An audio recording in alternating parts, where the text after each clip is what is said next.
चलो देखें। चलिए तो स्ट्रेटेजिक मैनेजमेंट अपना लास्ट चैप्टर, लास्ट टॉपिक शुरू करते हैं। सिक्स सिग्मा करके एक टॉपिक दिया हुआ है, this is page number 129। Six sigma जो है काफी अच्छा कंसेप्ट है, एक हाई लेवल बेंचमार्क कंसेप्ट है और अचीव करना इतना इजी नहीं है। सिक्स सिग्मा का एग्जैक्टली बेस क्या है वो समझते हैं। ये प्रोडक्शन से कनेक्टेड टॉपिक है। मेनली इनिशियली जब मैन्युफैक्चरिंग, इंडस्ट्रियलाइजेशन, ऑटोमेशन हुआ कि मशीन से चीज़ें बनेंगी, तो उसमें ना डिफेक्टिव गुड्स का एक बड़ा प्रॉब्लम था। बार बार गुड्स जो बनते हैं उसमें डिफेक्टिव गुड्स बहुत बनते हैं। अब अगर आपके गुड्स में डिफेक्टिव प्रोडक्ट्स की क्वांटिटी ज़्यादा है तो वो बहुत ज़्यादा रिकरिंग उसका इम्पैक्ट होता है और कंपनी की प्रॉफिट पे बहुत असर पड़ता है। क्योंकि एक तो आप अगर 100 यूनिट्स बनाते हो उसमें 20 यूनिट खराब निकलते हैं, तो वो ऐसे है कि बेचने लायक ही नहीं है, बने ही नहीं ठीक से, तो वो वेस्टेज गया पूरा। जो बाकी के बने अगर उसमें भी बार बार इश्यूज आ रहे हैं, तो जब प्रोडक्ट कस्टमर तक पहुंचता है तो कस्टमर वापस लेके आते हैं, भैया ये तो खराब है, ठीक करके दो। अब अगर आप उसको वारंटी नहीं दोगे तो बोले कंपनी तो चीटिंग करती है, खराब प्रोडक्ट बेचती है, खराब निकला तो खर्चा हो जाता है, नहीं लेना है। तो एक तो प्रॉब्लम ये है कि आपकी गुडविल, आपकी जो क्वालिटी है वो इम्पैक्ट होती है। दूसरा, अगर आप वारंटी देते भी हो तो वारंटी में ठीक करके देने में भी तो खर्चा हो रहा है ना। फ्री में पार्ट बदल के दो, फ्री में सर्विस करके दो। अच्छा, बार बार वारंटी क्लेम्स आना भी कोई बहुत अच्छी बात नहीं है। आप ये नहीं बोल सकते कस्टमर को कि दे तो रहे वारंटी, खराब हो तो ठीक करा लेना। अरे यार, काम छोड़ के बार बार तुम्हारे सर्विस सेंटर जाना पड़ता है, गुड्स रख के जाओ, लेके जाओ, ये करो, हमारा टाइम वेस्ट होता है। और फिर प्रोडक्ट खरीदते टाइम ये श्योरिटी नहीं होती है कि प्रोडक्ट ठीक चलेगा कि नहीं चलेगा, फिर इनके सर्विस सेंटर पे धक्के खाने पड़ेंगे, तो उससे भी आपकी गुडविल तो नहीं बनती है।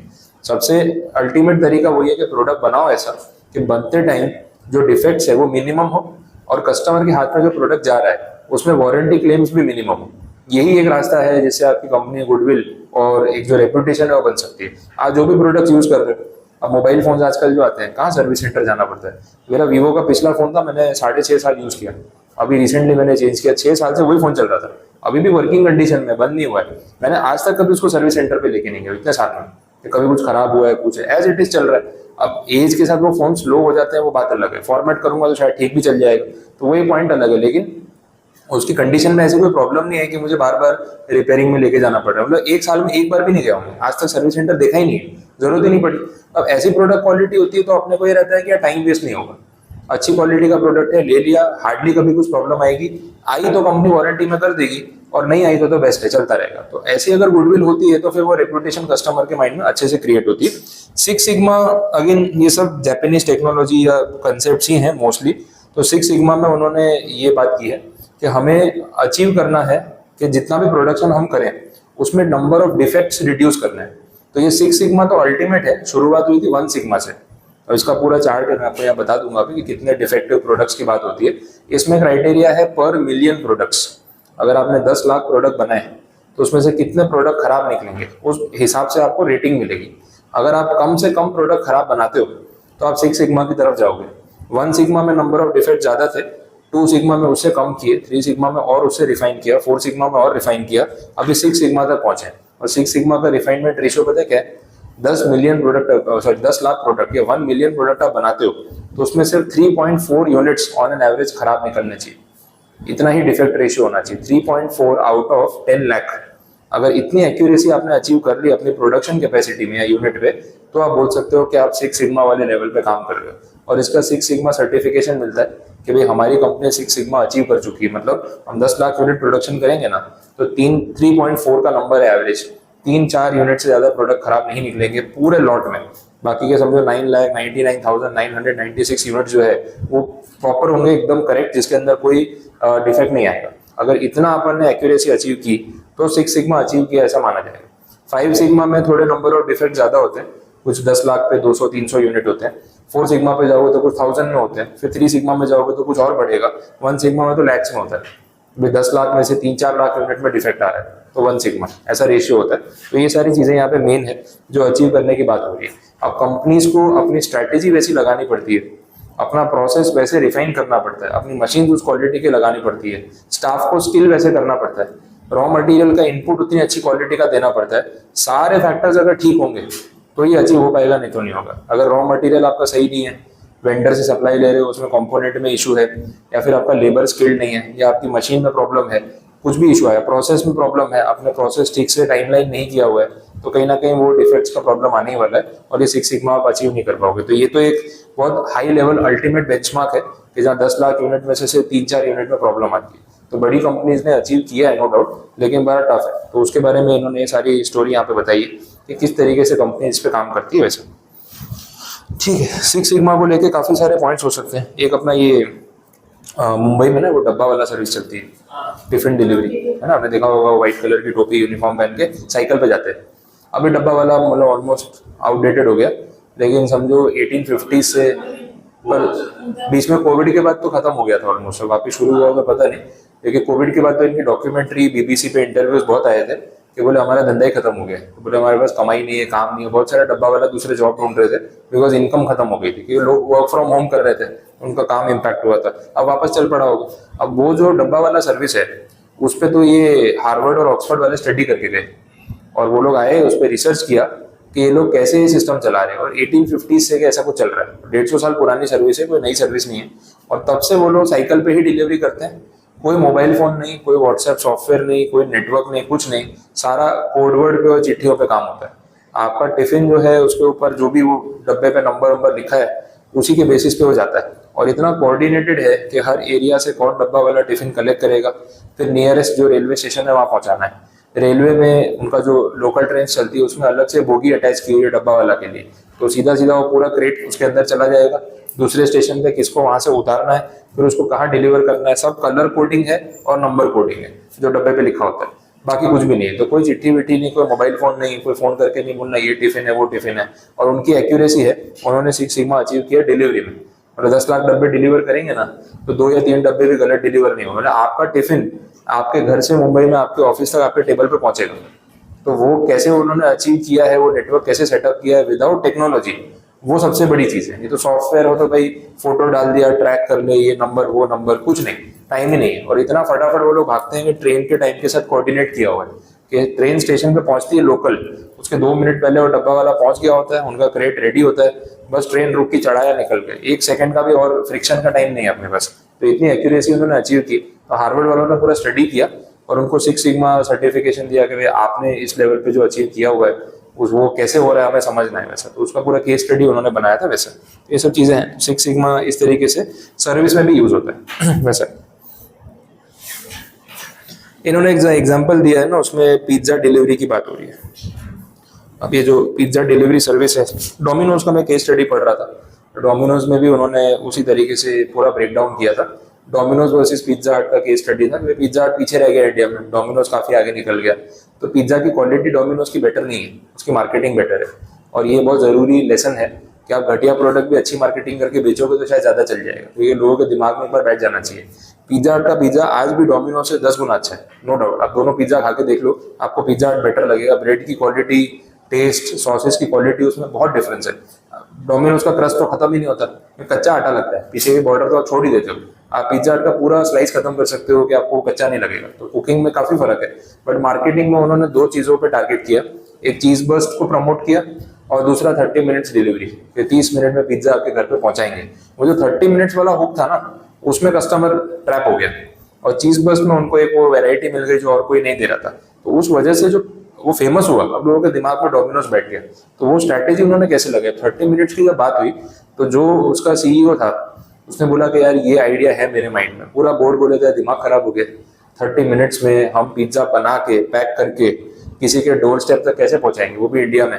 ट्रैफिक, ट्रांसपोर्टेशन, रोड्स इतने खराब और लोग पंक्चुअल नहीं है, कैसे पॉसिबल होगा। और प्रिपेयर कैसे करेंगे, कुक कैसे करेंगे। तो बोले उसमें पूरा वो बाइफरकेट किया, अगर मुझे 30 मिनट्स में पिज्जा डिलीवर करना है तो हमने मिनट को ब्रेक डाउन किया कि भाई इतनी मिनट में वो डिलीवरी बॉय आएगा, पिकअप करेगा और उसको ट्रैवल करने में इतने मिनट लगेंगे, उसको पैक करने में हमको 2 मिनट लगेंगे, उसको प्रिपेयर करने में हमें इतना मिनट लगेगा, उसका बेस रेडी करने में इतना मिनट लगेगा। तो बोले हमने पूरा ब्रेक डाउन किया कि असेंबलिंग में 2 to 3 मिनट्स लगने चाहिए। जो ओवन में आप पिज्जा डालोगे तो उसको बेक होने में 6 मिनट से ज्यादा नहीं लगने चाहिए। तो बोले 6 मिनट्स में बेक होगा, फिर अगले 2 to 3 मिनट्स में उसको पैक करेंगे, फिर डिलीवरी बॉय आएगा, बात करेगा, लेगा, कलेक्ट करेगा, 2-3 मिनट उसको वहां लगेंगे, फिर वो डिलीवरी करने भागेगा, सोसाइटी में जाएगा, ऊपर घर तक पहुंचेगा, 2-3 मिनट और एक्स्ट्रा वहां लगेंगे। ट्रैवलिंग में 5 से 7 मिनट या 8 मिनट ही लेने चाहिए। ऐसे पूरा बाइफरकेशन किया। तो बोले अगर ये चीज हम हर एक स्टेप पे अचीव कर लेते हैं तो प्रैक्टिकली पॉसिबल है कि 30 मिनट्स में डिलीवर कर पाएंगे या 45 मिनट्स में डिलीवर कर पाएंगे, जो उन्होंने कोट किया। और कंडीशन रखी हुई 30 मिनट्स नहीं तो फ्री, वो टैगलाइन थी उनकी। तो एड भी वैसे दिखा रहा था कि 30 मिनट्स में नहीं पहुंचा तो फ्री। अब ये मार्केटिंग का इतना बड़ा टूल प्रूव हुआ, वो फ्री के चक्कर में लोगों ने ज्यादा ऑर्डर किया। चलना ट्राई तो करते, क्या पता अब लोग गैम्बलिंग कर रहे हैं, या 2 मिनट लेट हो गया अपने को तो फ्री मिल जाएगा, 30 मिनट में कहाँ इंडिया में पिज्जा डिलीवर होने वाला है। लोगों ने उस चक्कर में बहुत बार ऑर्डर किया। अच्छा, बहुत बार ये लोग 30 मिनट में नहीं भी पहुंचे, तो उसने सीईओ ने बोला नहीं पहुंचते तो मत पहुंचने दो, मार्केटिंग कॉस्ट समझ लो, लेकिन ऑर्डर्स तो हो रहे हैं और धीरे धीरे हमारी एफिशिएंसी आएगी, और हम जब 30 मिनट में डिलीवर कर देंगे तो कमाएंगे ना। अगर 10 में से 2 ऑर्डर लेट पहुंचे और हमने फ्री में भी दे दिया तो मार्केटिंग कॉस्ट समझ लो। और क्या, मार्केटिंग पे वैसे भी इतना खर्चा करते हैं ना, लेकिन जिसको फ्री में पिज्जा खाने को मिला ना, वो दोबारा गारंटी ऑर्डर करेगा, उस लालच में कि वापस मिल गया तो। और जब इस बार उसको नहीं मिलेगा तो उसको पैसा देना ही पड़ेगा, और पैसे देने के बाद खाएगा, टेस्ट की आदत लग जाएगी तो बार बार ऑर्डर करेगा, वो फॉर्मूला हिट हो गया। तो उन्होंने ना वो बड़ा पिक्चर देखा, अपने बोला 500 का पिज्जा फ्री में दे दे, अरे दे दो कोई बात नहीं, 500 का पिज्जा कितनी बार फ्री जाएगा, जब फ्री जाएगा तो अपने को भी दिल पे लगेगा कि नुकसान हो रहा है, और एफिशिएंसी बढ़ाएंगे। और अगर प्रैक्टिकली पॉसिबल हो रहा है तो फिर ट्राई करने में क्या जाता है। तो जब उन्होंने वो चीज की, सक्सेसफुल हो गई। अब दूसरी कंपनीज भी कर रही है, लेकिन जो वो फर्स्ट मूवर चिपक गया ना टैगलाइन उसके साथ के, डोमिनोज देता है 30 मिनट, पिज्जा हट वाला भी देता है पिज्जा हट, फिर उन्होंने वो भी कर दिया कि भाई 30 मिनट्स वाला बोलते हैं लेकिन हाफ चार्ज देना पड़ेगा। फिर कंपनीज ने वैसा कर दिया। मैं तो पिज्जा हट से मंगाया था, उन्होंने 30 मिनट्स में डिलीवर नहीं किया था। मैं बोला आपने तो फ्री वाला बोला, बोला नहीं सर फ्री नहीं है, आप कंडीशन पढ़ सकते हो, हाफ चार्ज है, नो डाउट हम लेट है तो आपको हाफ पे करना पड़ेगा। तो 500 के बदले 250 देने पड़े तो भी ठीक है ना, हाफ रेट में पिज्जा मिल गया तो भी क्या नुकसान है। तो ऐसी बहुत सारी स्कीम चला के कंपनीज अपना एज जो है वो कर लेती है। 5 से 6 मिनट का खाली कुकिंग टाइम है। अब सोचो, अब वो अवन को उनको कंटिन्यूअसली चला के रखना है, क्योंकि ऑर्डर्स आते हैं तो अवन तो कंटिन्यूस ऑन ही रहता है, उसमें रखा फटाफट 5-6 मिनट में बन गया। अब सवाल वही है ना कि 5 से 6 मिनट में मैदे की चीज पका के कितनी ही प्रॉपरली पका ली होगी और कितनी कच्ची होगी, आप सोच लो। इतनी देर में इतना अच्छे से कुक होना पॉसिबल नहीं है, तो जल्दी डिलीवर करने के चक्कर में वो कच्चा मैदा ही खिला रहे हैं आपको, और लोग खा भी रहे वजह से वैसे। तो हैबिट उनको पड़ गई कि भाई ये डोमिनोज है और यहीं से खाना है। अब इसके लिए उन्होंने नेटवर्क भी सेटअप किए ना। अब आपका स्टोर अगर 10 किलोमीटर दूर है तो 30 मिनट में कहाँ से पहुंचेगा। तो उन्होंने वो शुरू किया कि भाई हमें 2 से 3 किलोमीटर के रेडियस में डोमिनोज सेटअप करना पड़ेगा, ताकि 30 मिनट्स प्रैक्टिकली पॉसिबल हो, क्योंकि डिलीवरी टाइम है 5 मिनट ट्रैवलिंग टाइम। तो 5 मिनट में एक राइडर कितना किलोमीटर कवर कर सकता है, 1.5 से 2 किलोमीटर मैक्सिमम, क्योंकि उसको फिर नीचे पार्क करना है, सोसाइटी में एंट्री करेगा, फ्लैट नंबर बोलेगा, ऊपर जाएगा, 2-3 मिनट तो वहां लग जाएगी, लिफ्ट का वेट करेगा तो 1 से 2 मिनट वहां लग जाएगी। वो भी उन्होंने कैलकुलेट किया प्रिसीजन से कि एवरेज इतना टाइम जाएगा तो हम 30 मिनट्स में पहुंच पाएंगे।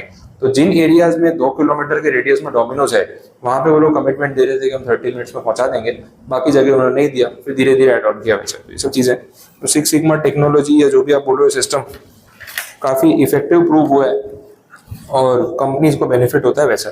अब जो सिग्मा वाला है मैं बाकी भी बता देता हूँ, 1 सिग्मा से लेके एक आइडिया ले लेते हैं कितना होता है डिफेक्ट्स पर मिलियन, उसका क्राइटेरिया है सिग्मा रेटिंग।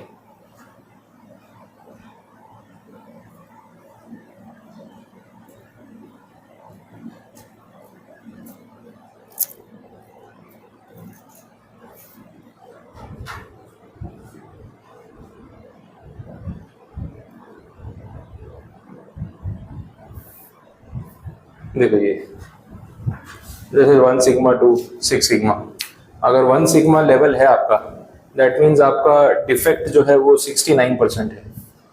बहुत ज्यादा डिफेक्ट हो गए ना, तो 10 लाख में से 6,90,000 डिफेक्ट्स। 2 सिग्मा है मतलब आपके डिफेक्ट्स 30% है।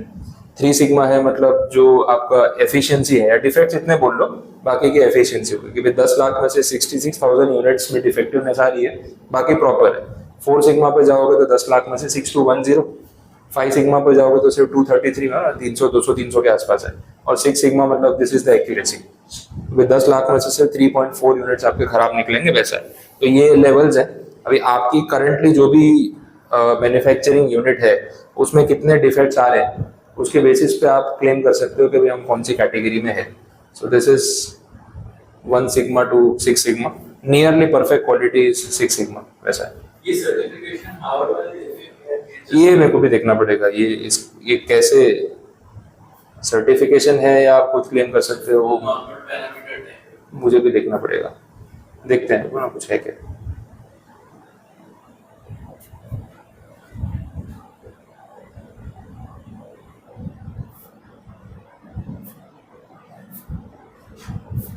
सर्च कर लेते हैं।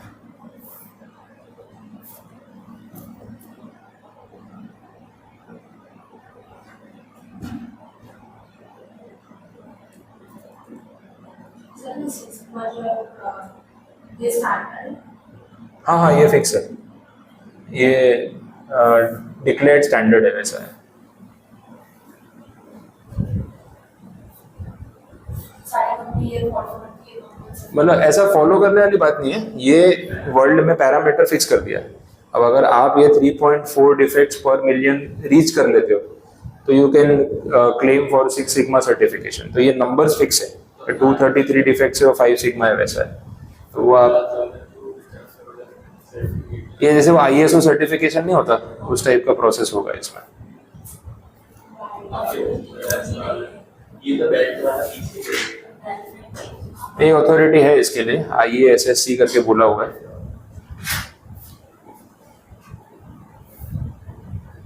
ये international association for 6 sigma certification, council for 6 sigma certification. तो अथॉरिटीज हैं जो आपको ये सर्टिफिकेट देती है, यू कैन अप्लाई। जैसे ISO सर्टिफिकेट के लिए भी आप अप्लाई करते हो, सर्विस स्टैंडर्ड्स हैं तो वो आपको मिल जाता है, वैसे सेम चीज़ यहाँ पे भी है। हाँ वर्ल्ड वाइड है, वर्ल्ड वाइड है। ये इसके बारे में अपने है कंटेंट में, सब थियरी है, अभी पढ़ेंगे तो आपको आइडिया आ जाएगा। देखते हैं, चलो स्टार्टिंग की थियरी में जो मैंने बताया वही मिलेगा आपको 129 130 पे, उसमें कुछ नया नहीं है। डायरेक्टली ये 6 सिग्मा वर्क कैसे करता है वो आपको देखना है तो देख सकते हो। पेज नंबर 130 पे जो दिया हुआ है ना, हाउ डज 6 सिग्मा वर्क, इसमें 2 सिचुएशंस हैं, ये दोनों एक एक शॉर्ट नोट है। एग्जाम में सिचुएशन 1 या 2 कोई एक पूछ सकते हैं, पूछते भी हैं, रिपीटेटिव है। यहाँ पे बोला है, a typical 6 sigma project determines the existing state and enhances the performance of the business process to a new and statistically significant improved state with the use of statistical tools. There can be 2 situations. First situation जो है उसको short में बोलते हैं DMAIC, abbreviation है, keyword है, full form है define, measure, analyze, improve and control. बोला this process already existing but it is not working reasonably well. Situation 1 तब रिलेट करती है जब आप ऑलरेडी एग्जिस्ट करते हो, आपकी फैक्ट्री है, प्रोडक्शन आपका चल रहा है, you are a running entity, ठीक है, वैसा है, लेकिन उतना अच्छा परफॉर्मेंस नहीं है, डिफेक्ट्स बहुत ज़्यादा है। जैसे अपन अभी 1 सिग्मा 2 सिग्मा 3 सिग्मा लेवल पे है, वेर यू फील के यार हमारी फैक्ट्री चल तो रही है लेकिन प्रोडक्शन में डिफेक्ट्स बहुत ज़्यादा है। तो अब 6 सिग्मा पे अब जाना है तो क्या करें, ऑलरेडी रनिंग फैक्ट्री को ठीक करना है तो क्या करें। तो बोला you are under situation 1। Situation 2 जो आएगी उसमें ऑपोजिट है, अभी आपने शुरू नहीं किया है and right from day 1 you have a vision कि मुझे पहले से 6 सिग्मा वाली रेंज पे पहुंचना है, तो मैं प्रोसेस डिजाइन ही वैसे करूंगा कि मुझे शुरुआत से प्रॉब्लम नहीं है।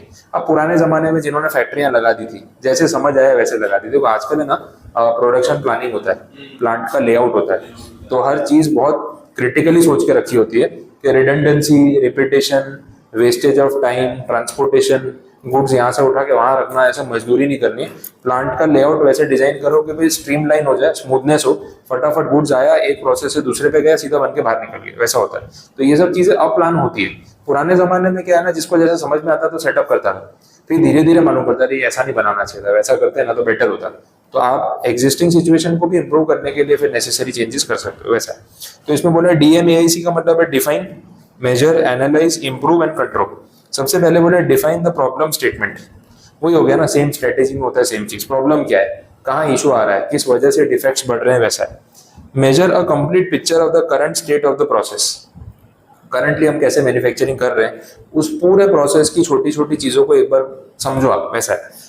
फिर उसमें एनालिसिस करो, करंट सिनारियो क्या है, कहाँ डिफेक्ट्स आ रहे हैं, कहाँ वेरिएशन आ रहा है, हमारे सिस्टम में प्रॉब्लम कहाँ कहाँ दिख रही है, फिर उसको इंप्रूव करना शुरू करो। इंप्रूव करने के बाद फिर जो फाइनल परफॉर्मेंस है उसको कंट्रोल करो कि जैसा सोचा था अब वैसा रिजल्ट मिल रहा है कि नहीं मिल रहा है। तो छोटे छोटे प्रोसेसेस में ध्यान देना पड़ता है। अब मैं ये डिस्कवरी पे देख रहा था, अपना कोका कोला का बॉटलिंग प्लांट था, तो उसका पूरा डॉक्यूमेंट्री थी, ये डिस्कवरी प्लस के ऊपर उन्होंने वो मेगा फैक्ट्रीज और वो सब रखा हुआ है, उसमें है। तो ये पूरा बता रहे थे कि बॉटलिंग प्लांट कैसे डिजाइन किया हुआ है। तो उन्होंने वो डिजाइनिंग वैसे किया हुआ है कि कुछ भी अननेसेसरी रिपीटेशन, उठापटक, यहाँ से उठा के वहाँ रखो, लाने ले जाने में टाइम वेस्ट हो, कुछ नहीं। अब क्या हुआ, जो फैक्ट्री है वो प्रीमाइसिस है, अब उन्होंने देखा कि यार फैक्ट्री में सारा काम जमीन पे होगा तो जगह बड़ी चाहिए होगी। अब उन्होंने क्या चैनल बना दी, क्योंकि फैक्ट्री पूरी ऑटोमेटेड है। पूरी कोका कोला के बॉटलिंग प्लांट में 2 ही वर्कर काम करते हैं, सिर्फ 2, एक ऑपरेटर है जो सॉफ्टवेयर ऑपरेट कर रहा है, मशीन्स को ऑपरेट कर रहा है, जैसे वो मशीन चला रहा है वैसा हो गया, हैंड गियर लेके बैठा है, कैसे ऑपरेट करना है, मैनुअल ऑपरेशन वहां से कर रहा है। एक उन्होंने बंदा रखा है जो सिर्फ वो लेबल्स जो होते हैं, जो बॉटल पे लेबल लगता है, उसका उसका जो कलर भरना होता है, रेड कलर, वो बाल्टी में भर रहा है, बस वो ट्रे के अंदर भर रहा है, कलर खत्म हो जाता है, तो बस वो काम करने के लिए मैनुअल बंदा रखा है। तो 2 ही लोग हैं जो पूरा बॉटलिंग प्लांट मैनेज कर रहे हैं, बाकी ऑपरेशन में लेबर इंटरवेंशन 0 है। अब उन्होंने वो मशीन्स वैसे सेट की हुई है कि बॉटलिंग प्लांट में वो प्लास्टिक की ट्यूब होती है, और प्लास्टिक की ट्यूब वो मशीन पे जाती है, उसको हीट ब्लो करते हैं तो बॉटल का शेप ले लेती है, फिर वो बॉटल आगे जाती है, उसके अंदर वो पहले कॉन्सेंट्रेट फिलअप होता है कोका कोला का, फिर आगे जाती है, उसके अंदर सोडा फिलअप होता है, इसमें पावर होता है, फिर सोडा फिलअप होते ही कैपिंग हो जाता है, बॉटल घूमती है और कैप अपने आप रोटेट हो जाता है, फिर वही आगे जाता है, बॉटल घूमती रहती है और वो कोका कोला का लेबल उस पर रोल होता जाता है, रोल हुआ, ब्रेक हुआ, आगे चला गया, ये रोटेशन में चल रहा है। अब ये सारा उन्होंने ऐसे चैनलाइज किया है कि एक प्रोसेस से खत्म होकर दूसरा प्रोसेस पे गए, दूसरे से तीसरे पे गए, और पूरा ना फर्स्ट फ्लोर सेकंड फ्लोर पे चैनल बना दी, चेन वाली, तो ट्रे बना दी, मूविंग ट्रे, तो सारी बॉटल्स ना उसके ऊपर रोल करती करती जा रही है, मतलब उठा के यहाँ से यहाँ रखूं, फिर मैंने पहले बॉटल भराई, फिर बॉटल में से मैंने कॉन्सेंट्रेट भरा, फिर मैं सोडा पे लेके गया, नहीं करना है, वो ट्रॉली घूम रही है, रोटेटर कन्वेयर बेल्ट घूम रहा है, तो एक जगह से बॉटल सारी ट्रैवल करती करती सीधी दूसरी जगह जाती है, तीसरी जगह जाती है, काम हो जाता है, पैक होके बाहर, तो जरूरत ही नहीं है आपको ह्यूमन इंटरवेंशन की, उन्होंने प्रोसेस वैसे प्लान किया हुआ है, तो ये सब चीजें रहती है इसमें, तो आप पहले से प्लान करो तो वो हो सकता है। आइसक्रीम की फैक्ट्री देख लो, उसमें भी सारा काम ऑटोमेटेड है, वो पूरा ये अमूल की आइसक्रीम और ये सब का मैन्युफैक्चरिंग जो होता है वो प्रोसेस पूरा वैसे रखा है कि सारी इंजीनियर्ड मशीन्स है, ह्यूमन इंटरवेंशन जो है वो ना के बराबर है, जरूरत ही नहीं पड़ती, वैसा है, तो प्रोसेस वैसे बनाया हुआ है। देखेंगे यहाँ कुछ वीडियो है, ऐसा कुछ दिखता है तो लास्ट में बताता हूँ आपको। सिचुएशन नंबर 2 देख लो, एक सेकंड,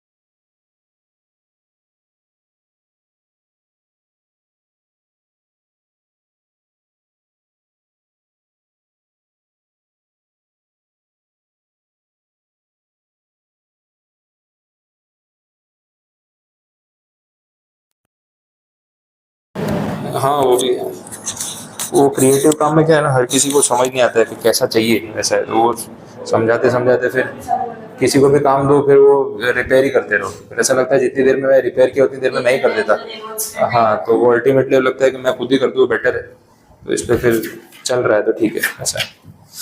चलिए देखें, वो ये ना अपना सिस्टम भी हम लोग भी रिफाइन करते जाते हैं ना, मैनेजमेंट वाला को, जितना प्रोसेस स्ट्रीमलाइन होता जाए तो उतना काम करना ईजी है, तो कम टाइम में ज़्यादा काम कर सके ऐसा प्लानिंग करना है, तो 6 सिग्मा आपने भी अचीव करने की ट्राई करें। और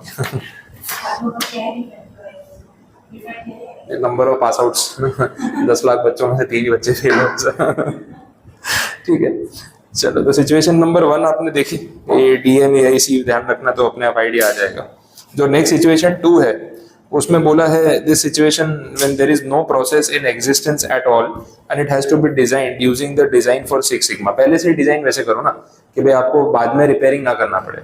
अब ये दोनों सिचुएशन में से कोई एक आपको एग्जाम में देंगे तो क्लियर बोलेंगे कि भाई एग्जिस्टिंग प्लांट है, केस भी बना सकते हैं, एग्जिस्टिंग प्लांट है, अब उन्होंने तो पहले शुरू किया था, 6 सिग्मा के बारे में कुछ पता नहीं था, अब सोच रहे हैं कि 6 सिग्मा अचीव करना है तो क्या करें, तो भाई आप सिचुएशन 1 DMAIC करके उनको वो आंसर समझाओ। फिर बोले कोई नया प्लांट सेटअप करने का सोच रही है कंपनी और उनको 6 सिग्मा के बारे में पता चला है, and now they want to establish their plant on the basis of that system only. तो फिर पहले से अगर प्लान करना है तो क्या करें, तो पूरा सिचुएशन 2 है वैसे करो। अब इसमें DFSS करके शॉर्ट में बोला हुआ है। पहले बोल रहे हैं आइडेंटिफाई द प्रोसेस गोल, चाहिए क्या, क्या अचीव करना है। अब आप कस्टमर सर्विस का सिस्टम सेटअप कर रहे हो या फिर आप प्रोडक्शन का सिस्टम सेटअप कर रहे हो, प्लांट सेटअप करने की बात कर रहे हो, क्या यूज केस क्या है आपका, पहले वो तो समझो।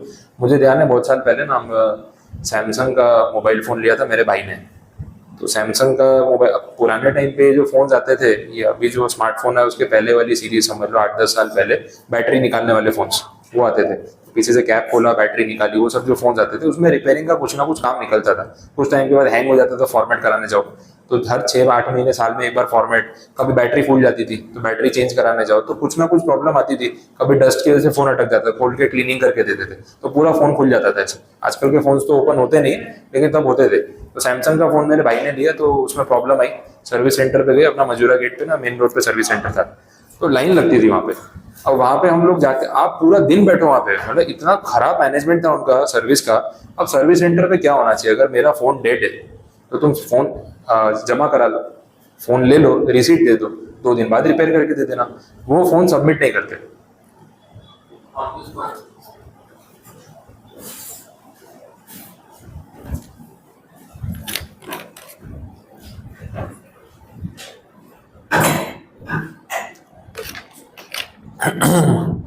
तो क्या है, वो लोग फोन सबमिट नहीं करते, बोले sir on the spot he repair करके देंगे। मतलब इतनी अच्छी सर्विस नहीं चाहिए मेरे को, तो फोन रख ले, वैसे ही बंद पड़ा है, 2 दिन बाद देना, 3 दिन बाद देना, चलेगा, लेकिन ले तो ले, मैं बैठा क्यों रहूँ। सुबह सुबह वहाँ पे ना 10:30 बजे सेंटर खुलेगा ना, लोग 9:30 पौने 10 बजे से खड़े हैं टोकन के लिए, 50 टोकन, 100 टोकन, इतनी पब्लिक, सबको टोकन दे दिया। अब वो एक काउंटर पे आप बैठे हो, आपका फोन रिपेयर कराने, आप काउंटर पे बैठे हो, फोन रिपेयर करके लेके आएगा, आप लेके जाओ फिर दूसरा कस्टमर को अटेंड करें। 6 काउंटर बने उसके वहाँ, 6 में से हार्डली 3 या 4 वर्किंग है, 2 तो बंद पड़े हैं। जो 3-4 वर्किंग है उसमें भी डिवीजन है, सर ये DSLR का है, ये डिजिटल कैमरा का है, ये लैपटॉप का है, और ये काउंटर फोन का है। तो मतलब 4 काउंटर में से भी फोन वो एक पे एक्सेप्ट कर रहा है। आपका लैपटॉप खराब है तो उससे बात करो, DSLR खराब है तो उससे बात करो। बोला भाई तुम लोग इतने सारे काउंटर है तो स्टाफ तो एक्स्ट्रा बिठाओ कम से कम, कि भाई एट अ टाइम मेरे 2-3 फोन तो कम से कम लोगों के रिपेयर हो। तो एट अ टाइम एक ही टोकन चलता है। अब लोग सुबह सुबह आते हैं, टोकन लेके जाते हैं, 2 घंटे बाद नंबर आएगा, 3 घंटे बाद नंबर आएगा, शाम को नंबर आएगा। तो एक मोबाइल फोन ठीक कराने के लिए बंदा पूरा दिन काम छोड़ के सुबह से बैठा है, और अगर शाम तक नंबर नहीं आया आपका, अगले दिन आओ, इतनी खराब सर्विस। बोला भाई ये फोन बेच, पहले दूसरी कंपनी का फोन ले, इसको सर्विस कराते कराते दिमाग खराब हो जाएगा। हाँ, सैमसंग का इतना सेल था तो वो मतलब वैसा था, बोला ये तो लेना है। उसके बदले नोकिया का फोन था, मेरे पास नोकिया था। अब नोकिया का फोन लेके जाओ, खड़े खड़े आपको 10 मिनट में फ्री कर देगा। फिर वीवो आया, हमने वीवो लिया, वीवो का सर्विस सेंटर तो मेरे घर के सामने ही था, अपना अल्थान में डीमार्ट वाली लाइन में ही है सर्विस सेंटर उसका, तो एकदम घर के पास में। वहां पे गए, 10 मिनट में 15 मिनट में आपका काम हो जाएगा, फोन रख लिया, सर आप कल आ जाओ हम रिपेयर कर देंगे, कोई प्रॉब्लम ही नहीं। मतलब कॉमन सेंस भी कोई चीज होती है। तुमने कस्टमर को यहाँ बैठा के रखा है, मैं तो इतना उसको बोल के आया कि तुम लोग पागल हो क्या, मैनेजमेंट कैसे कर रहे हो, मतलब तुम फोन एक्सेप्ट क्यों नहीं कर रहे। नहीं सर हम सबमिट नहीं करते। मतलब ले लेना, मैं बोल रहा हूँ मेरा फोन सबमिट कर ले, रिसीट दे दे, तो आराम से रिपेयर कर, 2 दिन बाद देना। जब मेरे को जल्दी नहीं है तो क्यों बैठा के रखा है। नहीं सर ये सिस्टम है, आपको बैठना ही पड़ेगा, हम अभी रिपेयर करके देंगे। अरे क्या कर रहा है आप, 2 टेक्नीशियन बैठे अंदर, अब किसी का फोन रिपेयर करने में आधा घंटा लगेगा तो 20 लोग बाहर खड़े रहेंगे कि भाई इसका रिपेयर होगा फिर मेरा नंबर आएगा। उसका सेंस ही नहीं बनता है। और उनकी पॉलिसी ऐसी थी कि सर्विस में इतना नाम खराब हो गया कि तब तो हम एक दूसरे को बोलते हैं भाई सैमसंग मत लेना, भाई तू सैमसंग लेगा फोन अच्छा है, लेकिन जिस दिन खराब हुआ उस दिन तेरा दिमाग खराब हो जाएगा, 2 दिन में बैठना पड़ेगा तब तक फोन नहीं मिलेगा। और लिटरली ये सिस्टम था। तो वो सर्विस में भी प्रॉब्लम आएगी तो कस्टमर भागेगा। तो आपका गोल आप देख लो कि आपको सर्विस के लिए 6 सिग्मा अप्लाई करना है या फिर आपको प्रोडक्शन के लिए। सर्विस में भी क्या है ना, वो बोलते हैं फ्रिक्शन नहीं होना चाहिए, फटाफट कस्टमर आया सर्विस दी निकालो। जैसे आपका मैकडोनल्ड्स है, तो मैकडोनल्ड्स वालों की जो पूरी थियरी है उसमें वो लोग इसी चीज पे फोकस करते हैं, क्विक सर्विस। इनको QSR बोला जाता है, quick service restaurant chain, QSR chain बोलते हैं। तो आपका ये दूसरा वाला कौन सा है, बर्गर किंग, ये सब उसी पे चलते हैं। अब बर्गर किंग और मैकडोनल्ड्स की जो सर्विस मॉडल है वो क्विक सर्विस है। उनका आइडिया ये है कि 1 मिनट में बर्गर असेंबल हो जाना चाहिए। कस्टमर ने ऑर्डर दिया, उनकी स्क्रीन पे आया, 1 मिनट में बर्गर पैक होकर बाहर निकल जाना चाहिए। वो लोगों ने उसको बनाया वैसा। तो जो प्रोडक्ट है उसको डिजाइन वैसे किया, कस्टमाइजेशन नहीं दे रहे कि भाई ये ऑर्डर है, हमने असेंबल किया, पैक किया, बाहर निकाल दिया। क्विक सर्विस चाहिए। ड्राइव थ्रू निकाला, आप गाड़ी लेके जाओ, सीधा काउंटर से आपका पार्सल लो, निकल जाओ। हाईवे पे भी यहाँ पे शुरू किया, यूएस में तो काफी सालों से है, तो वेरी कॉमन। लोग ट्रैवलिंग करते रहे, भूख लगी, मोबाइल ऐप पे ऑर्डर डाला, ड्राइव थ्रू में नेक्स्ट पिकअप डाल दिया, सीधा वहां से विंडो से लिया और निकल गए। तो आपको कार पार्क करने की भी जरूरत नहीं है। तो अल्टीमेटली उस चीज को वो लोग और सिंप्लीफाई क्यों कर रहे हैं, कस्टमर के लिए हैसल नहीं होना चाहिए। अब हाईवे पे अगर आप ट्रैवल कर रहे हो, अब पूरा फैमिली भूख लगी है, सबसे ज्यादा गुस्सा रुकने में ड्राइवर को आता है। अच्छी भली स्पीड पकड़ी होती फिर रोक देते हैं। एक बार खाना खाने रुके, 1-1.5 घंटे तक हिलते नहीं। अब जिसको पहुंचाना है गाड़ी में वो गुस्सा हो रहा है, भाई चलो यार जल्दी करो, जाएंगे कब। अब जो खा रहा है वो आराम से बैठ के खा रहा है। अब ड्राइव थ्रू में ऐसे पे तुम सीधा ले लो, वो गाड़ी भी पार्क करके उतरना नहीं। अच्छा पार्सल लेने भी उतरेंगे ना, अरे यार वॉशरूम जाके आते हैं, 5 मिनट बैठते हैं, कुछ यहीं खा लेते हैं, अभी कहाँ गाड़ी में खाएंगे, फिर टाइम वेस्ट हो रहा है। तो ट्रैवलिंग में किसी को लेट हो रहा है, सीधा खिड़की से पार्सल अंदर लिया, गाड़ी रोकी नहीं, निकल गए, तो वो कन्वीनियंस हो गई। तो फास्ट सर्विस देने के लिए कंपनीज उस तरीके की चीजें डिजाइन कर रही है, वैसा है, और इससे फर्क पड़ता है। चलिए, तो ये सारे पॉइंट्स हुए। तो सर्विस सेक्टर में आपको मैकडोनल्ड्स और ये सब में ये चीजें दिखेंगी। अब ऑन द कॉन्ट्ररी आपका सबवे उल्टा है। सबवे में चले जाओ, उसकी स्ट्रेटेजी डिफरेंट है, उसको क्विक सर्विस में जाना ही नहीं है, वो आके आपका पूरा टाइम पास करवाएगा। फ्री हो तो सबवे में जाओ आराम से, जल्दी नहीं होनी चाहिए आपको, क्योंकि आप हर चीज खुद सिलेक्ट करो, बस अंदर जाके बनाना ही बाकी है, बाकी तो सारा काम आप खुद ही कर रहे हो। सर ब्रेड कौन सी चाहिए, तो 6 टाइप की ब्रेड बता देगा। अब जो बेचारा पहली बार जाता है उसकी शक्ल देखने की सबवे में, उसको ऐसा लग रहा होगा मैं कौन से गांव से आगे होंगे, मेरे को समझ ही नहीं आ रहा दुनिया में क्या हो रहा है। बहुत बार देखा है, जाके बैठे कोई नया है, बेचारा ऐसे कंफ्यूज है, क्या है, क्या होता क्या है ये सब। वो बोले चिली, ये ऑरेगेनो वाली ब्रेड है, पार्मेसन ब्रेड है, ये मेरा भाई तो सीधी कोई भी ब्रेड दे दे, और जिसको नहीं भैया आपको जो अच्छी लगे दे दो आप, ठीक है, समझ ही नहीं आ रहा। बोले सर वेजीज कौन सी डालूं, फिर कंफ्यूज हो रहा है। बोले ये सारी वेजीज तो कभी देखी ही नहीं घर में, कौन सी वेजीज होती है, तू डाल दे तेरे हिसाब से। फिर 6 सॉसेस रख देगा, सर ये वाली सॉस डालू, वो वाली सॉस डालू। तो बेचारा जो फर्स्ट टाइम है उसको समझ ही नहीं आ रहा कौन कौन सी सॉसेस होती है। अभी फर्स्ट टाइम पर तो देख रहे हो ना, इतनी सारी सॉसेस भी होती है, तू बना दे तेरे हिसाब से। फिर धीरे धीरे समझ आया कौन सी सॉस का क्या टेस्ट है, कौन सी ब्रेड कैसी है, फिर अपन उसको बोलते हैं कि ये वाली बना दे। लेकिन फर्स्ट टाइम तो आइडिया होता नहीं। अब वहां पे वो पर कस्टमर पूरा टाइम लेता है, वो ब्रेड को पहले गर्म करेगा, वो चीज उस पर लगाएगा, फिर सारी वेजीज डालेगा, सॉसेस डालेगा, पैक करेगा, फिर आपको देगा, फिर दूसरा कस्टमर आएगा। तो उसकी स्ट्रैटेजी और मैकडोनल्ड की स्ट्रैटेजी पूरी उल्टी है, वो रिवर्स है वैसा। वो जितना हमें डलवाना तो उतना डालते हैं कि वो अपना क्वांटिटी फिक्स होता है। नहीं, वो तो आप जितना बोलो डाल देगा, क्योंकि ब्रेड के अंदर एक क्वांटिटी से ज्यादा सामान तो आएगा ही नहीं ना। तो आप ये थोड़ी सोच सकते हो कि एक्स्ट्रा डलवा लूंगा, वो तो होने नहीं वाला। नहीं ऐसा नहीं, वेजीज तो वो डालेगा ही। हाँ, वो कस्टमाइज हो गया ना, कि आपको जो चाहिए आप वैसा बनवा लो। अभी आपको टोमेटो नहीं चाहिए, आप ना बोल सकते हो। आपको अनियन ज्यादा चाहिए तो आप ज्यादा डलवा सकते हो। तो आप सॉसेज में वो 7-8 ऑप्शन दे रहा है। अब आपको कोई पर्टिकुलर सॉस नहीं पसंद है, उसको ना बोल सकते वाली मत डाल, तो कस्टमाइज्ड। तो वो उसकी स्ट्रेटेजी अलग है वैसे। और देखो, बेचने वाला अपने स्टाइल में बेच सकता है, भाई मैं आपको ऑप्शन दे रहा हूँ, आप जो बोलोगे वो बना के दूंगा। तो वो कस्टमर को क्या फील होगा कि मैंने अपनी चॉइस से, अपने टेस्ट से बनवाया। जैसा भी तो खा लिया जैसे हाँ, फिर तूने तो बोला ये सॉस डालना, मैंने डाल दी, वैसा बेकार बना तो भी खा, तो नहीं बनवाया वैसा। अरे तो वो संडे को चले जाओ ना, कभी बहुत ज्यादा भीड़ होती है, लगता है कि यार इसके अंदर जाके मैं खुद ही बना लेता हूँ अपना अपना, यही वजह है ना। अब मैं बोल रहा हूँ तो असेंबल कर रहा है, मैं ही कर लेता हूँ, टाइम तो जा ही रहा है उसमें, वैसा है। तो स्टैंडर्ड प्रोडक्ट नहीं है। तो आपको स्टैंडर्ड खाना है तो फिर आप मैकडोनल्ड जाओ, बर्गर किंग जाओ, वो रैप खा लो, वो सब खा लो, रेडी है। लेकिन आपको कस्टमाइज बनवाना है तो फिर आप सबवे जाओ, वैसा। ठीक है, तो सिचुएशन 2 में प्रोसेस आइडेंटिफाई करो, कहाँ पे आपको इसकी जरूरत है, डिजाइन उस हिसाब से बनवाओ, परफॉर्मेंस को ऑप्टिमाइज करो और वैलिडेट करो। वैलिडेट करो मतलब चला के देख लो चीजें ठीक से वर्क कर रही है, जैसी आपने सोची है वैसा काम हो रहा है कि नहीं हो रहा है। अब मैकडोनल्ड वाला भी बोलता है 1 मिनट में सर्विस कर दूंगा, असेंबल कर दूंगा, ऑर्डर लेने में 15-20 मिनट लगा देता है। सर ऐप डाउनलोड कर लो, सर वो स्क्रीन पे ऑर्डर कर दो वहाँ पे, अब वो स्क्रीन समझ में 15 मिनट हो गई, समझ ही नहीं आ रहा क्या हो रहा है। फिर पेमेंट करने जाते हैं तो उसमें कॉम्बो दिखा देता है, अरे आप ये सब ले रहे हो, तो फिर इतना कंफ्यूज कर देगा ना कि आपको समझ ही नहीं आएगी आपको लेना क्या है, तो वो प्रॉब्लम हो जाता है। नो डाउट उसका प्रोसेसिंग टाइम क्विक है, लेकिन ऑर्डर टेकिंग में कंफ्यूजन होता है।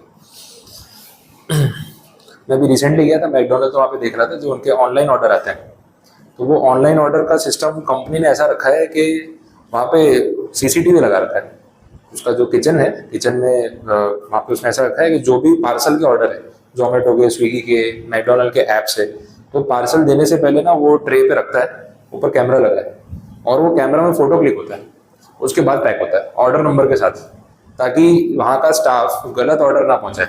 अब 2 बर्गर मंगाए, 3 बर्गर मंगाए, स्टाफ ने एक कम डाल दिया, पैकेट में पैक करके दे दिया, घर जाके कस्टमर बोल रहा है इसमें तो कम है, बोले नहीं मैंने तो 3 बर्गर भेजे थे, अरे 2 ही आए, फोटो है उसके अंदर। तो स्टाफ चीटिंग नहीं कर पाएगा। देखो सेंट्रल इतने बड़े लेवल पे अगर आप कोई चीज़ चला रहे हो, तो फिर आप वो ऑन ग्राउंड चीज़ों को कैसे मैनेज करोगे। तो वो जो भी पार्सल ला रहा था ना, पहले वो शेल्फ पे रखता है, ऊपर कैमरा लगा हुआ था और मॉनिटर पे दिख रहा है, तो सारी चीज़ें अलग रखता है। ये फ्रेंच फ्राइज रखी, ये मैकपफ रखा, ये बर्गर रखा, ये सारी चीज़ें रखी, कोल्ड ड्रिंक रखा, उसका ऊपर से वो टैप कर रहा है तो फोटो क्लिक हो रहा है ऑर्डर नंबर के साथ, फोटो सेव होता है, फिर वो वहाँ से पैक करके देता है। तो प्रूफ हो गया ना कि भाई इतनी चीजें मैंने बना के पैकेट में डाली, तो पैकिंग उसके सामने हो रहा है, ऊपर से फोटो ले रहा है। वो भी उन्होंने टेक्नोलॉजी का यूज किया है कि इस चीज को अपने कंट्रोल कैसे करना है वैसा। तो ये सब चीजें करनी पड़ती है कंपनीज को। ठीक है, तो ये सिचुएशन 2 हो गई। अब इसके बाद इसका लास्ट पार्ट है, ये है 6 सिग्मा सर्टिफिकेशन और ट्रेनिंग लेवल। अब ये 6 सिग्मा आप पढ़ तो रहे हो, लेकिन आपकी फैक्ट्री में ये इम्प्लीमेंट करके कौन देगा। कोई ऐसे एक्सपर्ट्स तो होने चाहिए ना जिनको ये चीज आती हो कि हम ऐसा काम करके देंगे ना तो 6 सिग्मा आप जो है वो अचीव कर पाओगे, तभी प्रोसेस पॉसिबल होगा। तो इसमें जो लोग इन्वॉल्व है, कंसल्टेंट्स या जो इंजीनियर्स हैं, उनको ना एक मतलब वो लेवल दिया जाता है कि आप सिक्स सिग्मा की फील्ड में आप कितने बड़े एक्सपर्ट हो, उसको नाम दिया जाता है। जैसे अपने कराटे करते हैं उसमें नहीं होता white belt, yellow belt, green belt, black belt सबसे ऊपर होता है, वैसे सेम इसमें भी इन्होंने नाम वैसे ही तरीके से दिए हुए हैं। अब इसमें सबसे स्टार्टिंग लेवल जो है, सबसे जूनियर लेवल, उसको बोल रहे हैं चैंपियन। ठीक है, पहले ही नाम ऐसा दे दिया चैंपियन के, लगे भाई ये तो अल्टीमेट होगा, लेकिन इससे ऊपर है। फिर येलो बेल्ट उससे ऊपर आता है, ग्रीन बेल्ट उससे ऊपर आता है, ब्लैक बेल्ट उससे ऊपर आता है, और मास्टर ब्लैक बेल्ट सबसे सुपीरियर है। तो अगर आप सिक्स सिग्मा की फील्ड में काम करते हो, आप लोगों को कंसल्टेशन देते हो कि भाई सिक्स सिग्मा कैसे अचीव करना है, तो आपका भी सर्टिफिकेशन, क्योंकि जैसे अपने बैचलर्स होता है, मास्टर्स होता है, डॉक्टरेट होता है, ये वैसा हो गया। तो चैंपियन सबसे जूनियर लेवल है। अब इसमें आपको कितनी नॉलेज होती है तभी आपको चैंपियन बोला जाएगा, वो बताया हुआ है। बोला यहाँ पे आपका जो रोल है वो स्पॉन्सर का है या ड्राइवर का है। ये जो चैंपियन है ये थियरी ज्यादा समझता है, understands the theory and business value of six sigma, but lacks the technical quantitative skill for hands-on data analysis. They ensure that project align with organizational goals and provide the necessary resources and authority to the teams. एक होता है theory knowledge कि भाई paper पे कैसे strategy बनानी है, एक होता है उसको प्रैक्टिकली एग्जीक्यूट करना। चैंपियंस वो है जो आपको थियोरेटिकली पूरा स्ट्रक्चर अच्छे से बना के देंगे, बट उनका प्रैक्टिकल नॉलेज कम है क्योंकि वहां तक वो भी पहुंचे नहीं, तो उनको चैंपियंस बोला जाता है यहाँ पे। तो उसको सर्टिफिकेशन उस लेवल का तभी दिया गया है क्योंकि थियरी में वो आपको पूरा डिजाइनिंग करके देगा, लेकिन एग्जीक्यूशन का काम उसका नहीं है, वो फिर आपको किसी और से कराना पड़ेगा वैसे। फिर उसके बाद येलो बेल्ट आता है। ये बोला है इसने ना एग्जाम पास किया हुआ है और इसके पास ग्रीन बेल्ट लेवल का नॉलेज तो है बट एक्सपीरियंस नहीं है। ग्रीन बेल्ट मतलब इससे सीनियर हो गया। तो चैंपियन को कौन था, इस पर थियरी आती है। जैसे आप अभी सीएस की एग्जाम देके तीनों डिग्री तीनों लेवल कंप्लीट कर लिए, बट आपने इंटर्नशिप शुरू नहीं की है, तो थियोरेटिकली आपको लॉज की सारी नॉलेज है, बट प्रैक्टिकली काम कैसे होता है वो आपको पता ही नहीं है, तो वो चैंपियन लेवल हो गया। फिर जो येलो बेल्ट है उसमें ऐसा बोला है कि इसको ना ग्रीन बेल्ट लेवल की नॉलेज है, मतलब इसको पता तो है कि प्रैक्टिकल काम कैसे होता है, बट इसने खुद कोई प्रोजेक्ट पे प्रैक्टिकली काम नहीं किया। वो ऐसा है लोगों से सुन सुन के उसको नॉलेज आ चुका है, लेकिन उसने खुद एग्जीक्यूशन नहीं किया। तो ये चैंपियन से एक लेवल आगे है। चैंपियन को सिर्फ थियरी पता है, इसको प्रैक्टिकल चीजें पता है, लेकिन इसने खुद एक्सपीरियंस नहीं किया वैसा, तो ये येलो बेल्ट हो गया। प्रोजेक्ट एक्सपीरियंस नहीं है इसको वैसा, तो ये सपोर्टिंग स्टाफ में काम कर सकता है। ऐसा हो गया कि भाई अभी इसको लीड नहीं दे सकते क्योंकि इसने प्रोजेक्ट हैंडल किया नहीं है, तो कोई प्रोजेक्ट हैंडल कर रहा है तो उसमें इसको असिस्टेंट में लगा देंगे तो धीरे धीरे प्रैक्टिकली सीख जाएगा। ग्रीन बेल्ट वाला उसके आगे, trend in the DAMAIC data collection statistical analysis, इसने ट्रेनिंग ली हुई है, इसको प्रैक्टिकल काम आता है, लेकिन इसने प्रोजेक्ट्स में पार्ट टाइम काम किया हुआ है। फुल टाइम एक पूरा प्रोजेक्ट अपने हाथ से हैंडल नहीं किया हुआ है, छोटे छोटे पार्ट टाइम प्रोजेक्ट्स या बड़े प्रोजेक्ट में कुछ रोल इसने प्ले किया हुआ है, तो इसको प्रैक्टिकल नॉलेज येलो वाले से ज्यादा है, लेकिन उतना फुल टाइम नहीं कि इसको सारी अपन चीजें हैंड ओवर कर सके वैसा, तो लेवल बढ़ता जा रहा है। ठीक है, बोले they either lead simpler projects और act as a core team member for the complex one. या तो इन्होंने छोटे छोटे प्रोजेक्ट खुद हैंडल किए होंगे, या ये टेक्निकल प्रोजेक्ट्स में इनका एक रोल रहेगा एज अ टीम मेंबर। तो ग्रुप लीडर की तरह, टीम लीडर की तरह, टीम के कैप्टन की तरह टीम को नहीं चलाया है, एज अ मेंबर इसने पार्टिसिपेट किया हुआ है। ब्लैक बेल्ट में क्या है, ये तो project leader specialist, highest level of training जो है वो इसको होती है। ये full time six sigma level पे काम कर चुका है, प्रोजेक्ट प्लान बना चुका है, टीम्स डेवलप कर चुका है, और ये ग्रीन और येलो बेल्ट वालों को मेंटरशिप भी देता है, सिखाता भी अपने जूनियर्स को, तो ये तो काफी सुपीरियर लेवल हो गया। इसके ऊपर है मास्टर ब्लैक बेल्ट, ये कंसल्टेंट है, मेंटर है। एक होता है प्रोजेक्ट लीडर, ऐसे 50 प्रोजेक्ट चलते होंगे, उन सबका मेंटर, किसको क्या प्रोजेक्ट पे काम देना है, मतलब उसको सब कुछ समझ में आ रहा है, ये वैसा हो गया। तो इसका रोल है, एक्सपर्ट है, ये स्टैटिस्टिकल टूल्स में हर चीज में एक्सपर्ट है। और इसका ये फंक्शन क्या करते हैं, they operate at the highest level, mentoring the black belts and advising senior management. ये ब्लैक बेल्ट को भी मेंटर करता है, उसको भी सिखाता है कि तुझे तेरे प्रोजेक्ट पे और क्या करना चाहिए, वैसा हो गया, और सीनियर मैनेजमेंट को एडवाइस करता है। They focus on solving systematic organisational problems rather than individual projects. पूरी कंपनी के लिए ये एक एडवाइजर के तौर पे काम करते हैं वैसा। जैसे अपन नहीं देखते तो स्ट्रेटेजिक अपना टॉप लेवल मैनेजमेंट जो होता है, उनकी जो स्ट्रेटेजीज होती है, वो लोग कॉर्पोरेट स्ट्रेटेजीज पे ध्यान देते हैं, पूरी कंपनी पे फोकस करना। उसके नीचे जो SBU वाले होते हैं वो आप बिजनेस लेवल स्ट्रेटेजी बनाते हैं। तो ये ब्लैक बेल्ट कैसा है, बिजनेस लेवल जैसा हो गया, और मास्टर ब्लैक बेल्ट कैसा हो गया, वो कॉर्पोरेट लेवल जैसा हो गया। तो उस टाइप का थोड़ा कंपैरिजन कर सकते हो।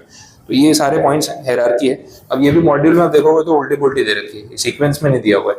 पहले ग्रीन बेल्ट समझाया, फिर येलो समझाया, फिर मास्टर समझाया। अरे भाई रैंकिंग के हिसाब से चलो तो समझना इजी होगा। अब ये इंक्रीजिंग सीक्वेंस है, जूनियर टू सीनियर, तो याद रखना आपके लिए इजी रहेगा वैसे, उसको ठीक किया हुआ है। चलिए, तो थियरी वाला पार्ट तो यहाँ तक हो गया। अब केस स्टडीज बचे हैं, आप लोगों ने पढ़े केस स्टडीज, तो स्टार्ट करते हैं। तो पहला ज़ारा वाला है, उससे स्टार्ट करते हैं। हाँ कर देते ना, हो जाए डिस्कस, आपको तो समझाना है। अरे हो जाएगी, आराम से हो जाएगी, खत्म ही करो ना पूरा टॉपिक, क्यों बाकी रखना है एक दिन के लिए, मंडे से फिर नया पढ़ेंगे। हाँ मेन स्टोरी बता दो ना कि एग्जैक्टली ज़ारा क्या कर रहा है, आपने क्या पढ़ा उसमें, कुछ पॉइंट्स बता दो, स्टार्ट करो। देख देख के बता, हाँ वहीं से बता दो चलेगा। ज़ारा का मेनली फोकस उनका फास्ट फैशन ट्रेंड का है। हाँ। ये इंग्रेजी का भी जो ट्रेंड चल रहा है कि अभी एक फैशन आया फिर तुरंत दूसरा फैशन आएगा उससे, तो उनका मेन फोकस उस पर ही है। और सेकंड फोकस ये है कि उनका जो भी कलेक्शन आता है वो पूरे साल में सिर्फ 10,000 40,000 ही डिजाइन वो लोग बनाते हैं। ओके। तो उस पर ही वो लोग मेनली वर्क करते हैं कि अगर ज्यादा लिमिटेड टाइम के लिए कलेक्शन आएगा तो कस्टमर ज्यादा प्रेफरेंस देंगे कि एक हाँ। टाइम के लिए मैक्सिमम 2 वीक या 14-15 डेज के लिए उनका कलेक्शन रहता है स्टोर। हाँ करेक्ट। तो कस्टमर के माइंड में वो रहेगा कि इतने दिन के लिए आए तो मैं पहले जाके एक बार देख लूँ, ट्राई कर लूँ या परचेज कर लूँ। तो इतने 44 डेज में अलग अलग कस्टमर्स आएंगे तो उनका मेनली फोकस ये है। हाँ सही है, करेक्ट है। तो मेन जो अभी तक तुमने पॉइंट्स बताया उसमें वही, एक तो फास्ट फैशन है, उनको रेगुलरली नए डिजाइन लेके आने हैं, क्योंकि बहुत लॉन्ग टर्म तक सेम स्टॉक रखना नहीं है। दूसरा मेन हाईलाइट पॉइंट ये है कि ये लोग है ना एक्सक्लूसिविटी, स्केर्सिटी पे काम करते हैं, आपके माइंड में ये इंप्रेशन क्रिएट करते हैं कि हमारा प्रोडक्ट ऑल टाइम अवेलेबल नहीं है। जो ड्रेस आज आपको मैनिक पे दिख रहा है वो अगर अभी बिक गया अगली बार नहीं आएगा, और कभी फैशन रिपीट नहीं करेंगे। तो रिपीट ना करने से क्या एक्सक्लूसिविटी आती है। और अगर किसी ने ज़ारा का ड्रेस पहना है और आपको पसंद आ गया और अभी अभी उसने लिया और स्टॉक में बचा हुआ है तो मिल जाएगा। तो साइजेस भी लिमिटेड है और क्वांटिटी भी लिमिटेड है, और वो लोग कोशिश वही करते हैं कि हर 15-20 दिन में अपना स्टॉक चेंज हो जाए। और जो स्टॉक में से गया, अब क्या होता है कस्टमर को फोमो होता है। अभी आके मैंने देखा नॉर्मल स्टोर में तो क्या होता है, चलना सोचते हैं, 2 दिन बाद देखते हैं, अगली बार आ जाएंगे, फिर मिलेगा तो सही। ज़ारा में आपको पता है मिलेगा ही नहीं, तो आज पसंद आ रहा, नहीं उठाया तो गया। तो एक्सक्लूसिविटी और स्केर्सिटी की वजह से ज्यादा बाइंग होती है, इंपल्स बाइंग होती है, और लोग प्राइस भी नहीं देखते, फटाफट खरीद देते क्योंकि वापस मिलेगा नहीं। और आप जब पहनते हो ना तो यू फील कि यार मैं एक इंडिविजुअल अकेला दिख रहा हूँ, मेरे जैसा ड्रेस किसी और के पास नहीं होगा।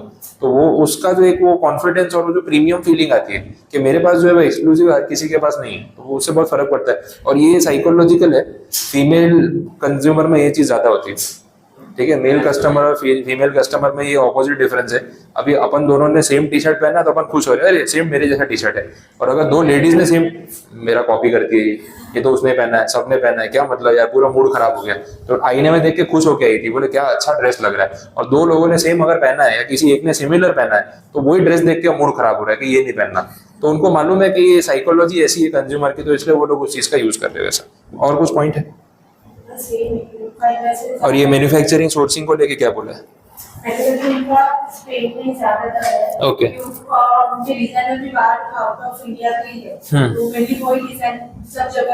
हाँ, तो स्पेन में और पोर्टुगल में, यूरोप में इनका मेन जो है वो सोर्सिंग और डिजाइनिंग हो रहा है। तो वहां से क्या है ना, उनको डिलीवर करना, क्योंकि सेंट्रल लोकेशन होगी तो हर जगह वो लोग फास्ट डिलीवरी कर पा रहे हैं। तो डिजाइनिंग सेंट्रल बेसिस पे रखी है और शिपिंग जो है वर्ल्ड वाइड वो लोग कर रहे हैं, वैसा है। तो मेनली ये स्टोरी है, स्केर्सिटी क्रिएट करना, फास्ट फैशन। और ये लोग ना डिजाइनिंग में थोड़ा सा अहेड ऑफ टाइम चलते हैं। तो ये पूरा इनका जो डिजाइनर्स का पूरा टीम है, वो लोग इतना रिसर्च करते रहते हैं कि क्या चीज़ वर्ल्ड में है जो लोग जिसकी तरफ जा रहे हैं। तो बाकी का ग्रुप जब सोचता है, एग्जीक्यूट करता है, उससे पहले ये लोग ले आते हैं। तो अहेड रहना, सबसे पहले डिजाइन लेके आना, उससे क्या होता है ना, कभी कभी वो उल्टा भी पड़ जाता है, कोई डिजाइन एकदम फालतू सा निकाल देते हैं। But you have to keep trying. Designing में ऐसा है कि कभी बहुत अच्छा बन जाएगा कुछ, कभी बहुत फालतू सा बन जाएगा, बट आपको बनाते रहना है। तो क्या लोगों को पसंद आ जाए और क्या ना है, उसको कोई गारंटी नहीं, ये वैसा होता है। आजकल तो इतने वियर्ड से डिजाइन बना के ले आते हैं, जो उस पर भी ये लुई विटॉन और बैलेंसियागा ये सब का टैग लगा दिया तो जो वैल्यू बढ़ जाती है। फिर हाँ, वो कोल्हापुरी चप्पल वो कॉपी कर ली इन लोगों ने। हाँ, उसको भी डिजाइन में डाल देते हैं। अरे देखो क्रिएटिविटी की भी तो लिमिटेशन है। हर हफ्ते नया डिजाइन कहाँ से लाओगे, कितना ही सोच लोगे, तो परम्यूटेशन कॉम्बिनेशन लगाओगे या तो कॉपी करोगे। तो जो चीज पूरे वर्ल्ड में हर किसी को नहीं पता है, अब कोल्हापुरी चप्पल तो इंडिया में फेमस है, पूरे वर्ल्ड में तो है नहीं, ये लोग तो पूरे वर्ल्ड में बेच रहे हैं। बट प्रॉब्लम ये है कि हाईली पॉपुलेटेड कंट्री का फैशन चुराओगे तो जल्दी पकड़ा जाएगा। मतलब ऐसा है कि 2-4 लाख, 10 लाख, 20 लाख की पॉपुलेशन वाला छोटा सा देश या टाउन है, वहां का फैशन आप उठा के पूरे वर्ल्ड में बेचो तो वो 20 लाख लोग कहाँ 800 करोड़ लोगों को बोलने जाएंगे। लेकिन 150 करोड़ लोग जो 100 साल से पहन रहे हैं उसको कॉपी करोगे तो सोशल मीडिया में आने में कितना टाइम लगने वाला है। और फिर लास्ट में उनको क्रेडिट भी देना पड़ा कि हाँ हमने ये इंडियन डिजाइन जो है, पहले तो मान नहीं रहे थे, बोला कैसे नहीं मानोगे, तुम जितना बनाते हो उतना लोग घिस देते हैं चप्पल वाली, कोई नई बात तो है नहीं वैसे, तो वो हो जाता है। वो सब चीजें तो होने ही वाली, उससे कुछ भी नहीं, उनको तो पब्लिसिटी मिलती है और कुछ नहीं, ब्रांड फेमस होते हैं और कुछ नहीं होता है, उनको मालूम है कि ऐसा होने वाला है। बहुत बार तो जानबूझ के करते हैं। अभी तो एक वो थैला बना दिया था, हाँ हाँ प्लास्टिक येलो कलर की थैली बना दी, एक वो अपना विमल का थैला आता है ना उस टाइप का बैग बना दिया, पता नहीं कितने हजार का बेच रहे हैं। बोले तो विमल का थैला आप हर घर में लेके घूमते हैं, बैग पूरा सेम है, खाली विमल लगा दिया होता तो सेम ही लगता है वैसा है। तो कहाँ कहाँ से फैशन चोरी करते हैं बेचारे, प्रेशर तो उनके ऊपर भी है। खुद ही इतनी बढ़ाई हमारी हुई है कि हम हर 15 दिन में नया लेके आते हैं, लाओ फिर हर 15 दिन में नया, तो चोरी करनी पड़ेगी एक पॉइंट पे, क्या होगा। डिस्ट्रीब्यूशन एंड लॉजिस्टिक्स और ये सब चीजें भी हैं, ठीक है। सेंट्रलाइज सिस्टम है, वो हमने देखा। जीरो मार्केटिंग, जारा की ऐड नहीं आती टीवी पे, देखो मार्केटिंग में ना वो स्पेंड नहीं करते एडवर्टाइजमेंट में। बड़े ब्रांड्स का वो रहता है कि वो इतनी एक्सक्लूसिविटी रखते हैं ना कि उससे ही उनकी ब्रांडिंग हो जाती है, तो वो मार्केटिंग पे हाँ तो पैसा स्पेंड करने की क्या जरूरत है। अब लैम्बोर्गिनी के फाउंडर, मतलब लैम्बोर्गिनी कंपनी का स्टेटमेंट था, बोले हम लोग कभी एड्स नहीं देते, टीवी पे ऐड नहीं आती हमारी, क्योंकि जो लैम्बोर्गिनी अफोर्ड कर सकता है वो टीवी देखने में तो टाइम वेस्ट नहीं कर रहा होगा। वेरी थॉटफुल ना, सीधी बात है। 5 करोड़ की गाड़ी जो खरीद सकता है वो कमाने पे मेहनत करेगा कि बैठ के टीवी देख रहा होगा। माइंडसेट की बात है, क्योंकि वो लेवल के लोग जो हमारी गाड़ी अफोर्ड कर सकते हैं वो कुछ बिल्ड करने में बिजी होंगे, they are not into television. तो टीवी पे ऐड देके क्या फायदा, और जो ऑडियंस टीवी देख रही है वो 5 करोड़ की गाड़ी तक पहुंचेगी भी नहीं कभी, क्योंकि टाइम वेस्ट कर रहे हैं, वो खुद ही वो बता रहे हैं। तो बोला हम एड्स देते ही नहीं, तो एकदम क्लियर स्टेटमेंट है उनका, बोले एडवर्टाइजमेंट की जरूरत ही नहीं। बात तो सही है, ठीक है। अब वो कंपैरिजन किया हुआ बाकी ब्रांड्स के साथ, वो भी ज़ारा, H&M, गैप, बेनेटन, ये सब बोला हुआ है, ठीक है। पोटेंशियल रिस्क क्या है, डाउनफॉल फैक्टर्स, ओवर सेंट्रलाइजेशन भी इशू है, ऑपरेशनल कॉस्ट बहुत बार बढ़ भी जाती है, और ये जो स्पेन सेंट्रिक डिस्ट्रीब्यूशन मॉडल है वो हैवी हो जाता है, बिकॉज आप एक लेवल से ज़्यादा स्केल नहीं कर सकते। बट ठीक है, फिर भी पूरे वर्ल्ड में बेच ही रहे हैं ना, तो ऐसा तो कुछ प्रॉब्लम नहीं है। अब इंडिया में जो ज़ारा का बिजनेस है वो तो टाटा वाले के थ्रू चल रहा है, हाँ टाटा के पास फ्रेंचाइज है, और टाटा जैसी कंपनी जब अग्रीमेंट करती है तो एक्सक्लूसिव कॉन्ट्रैक्ट करती है कि भाई ज़ारा इंडिया में आया, टाटा हाँ तो बोले पूरे इंडिया में ज़ारा के स्टोर हमारे ही होंगे और किसी को फ्रेंचाइज नहीं दोगे। 1-2 स्टोर के लिए टाटा थोड़ी ना काम करेगा, अब इंडिया में 500 स्टोर है और सारे हम ही चलाने वाले हैं, तो बात समझ में आती है। स्टारबक्स में भी उन्होंने सेम चीज़ की है वैसे, तो एक्सक्लूसिव कॉन्ट्रैक्ट्स होते हैं। फिर मैकडोनल्ड्स आ गया, हाँ मैकडोनल्ड्स में क्या था बता दो। मैकडोनल्ड्स वाले की पूरी स्ट्रेटेजी फूड चेन को आगे बढ़ाने में नहीं, उसको ग्रेटेस्ट बनाना, बेस्ट बनाना।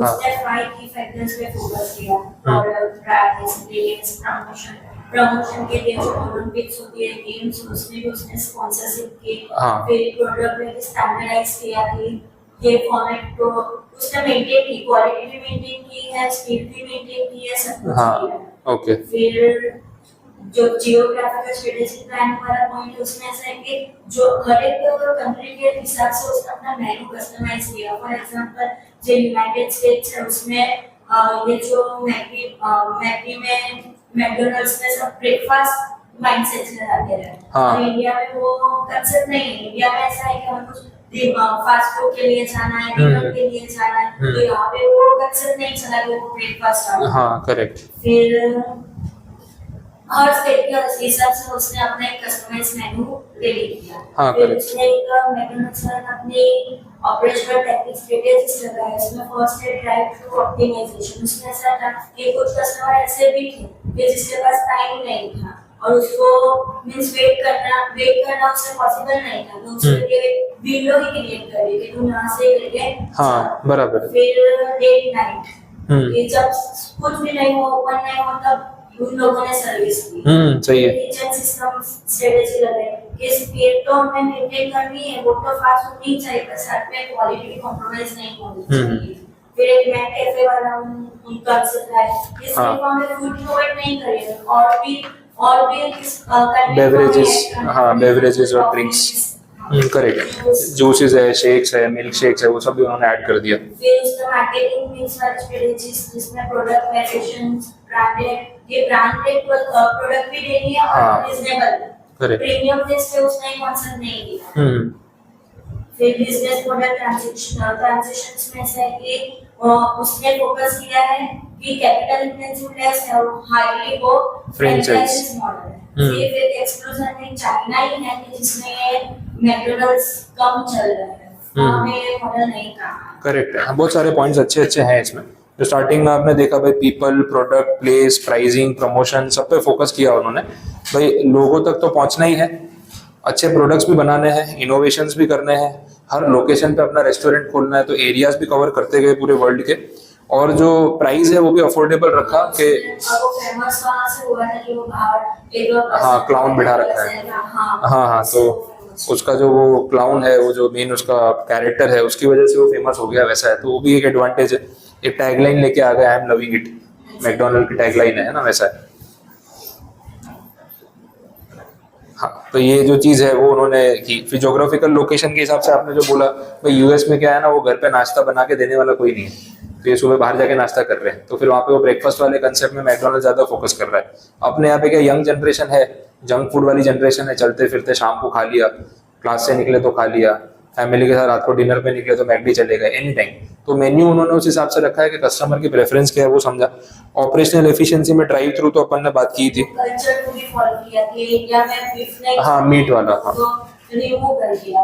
एग्जैक्टली। हाँ, कंट्री वाइज अगर आप मेन्यू देख रहे हो तो कौन से कंट्री में कल्चरल और जो सोशल फैक्टर्स है वो क्या है, उस हिसाब से आपको देखना पड़ेगा। हाँ, फिर पनीर डाल दिया, फिर वो चिली वाला फ्लेवर डाल दिया, तो वो सब चीज़ों का चेंज है। जो लेट नाइट एक्सपेंशन वाला बोला है, अभी रात को निकलो तो मैकडोनल्ड की डिलीवरी सुबह 5 बजे तक खुली है।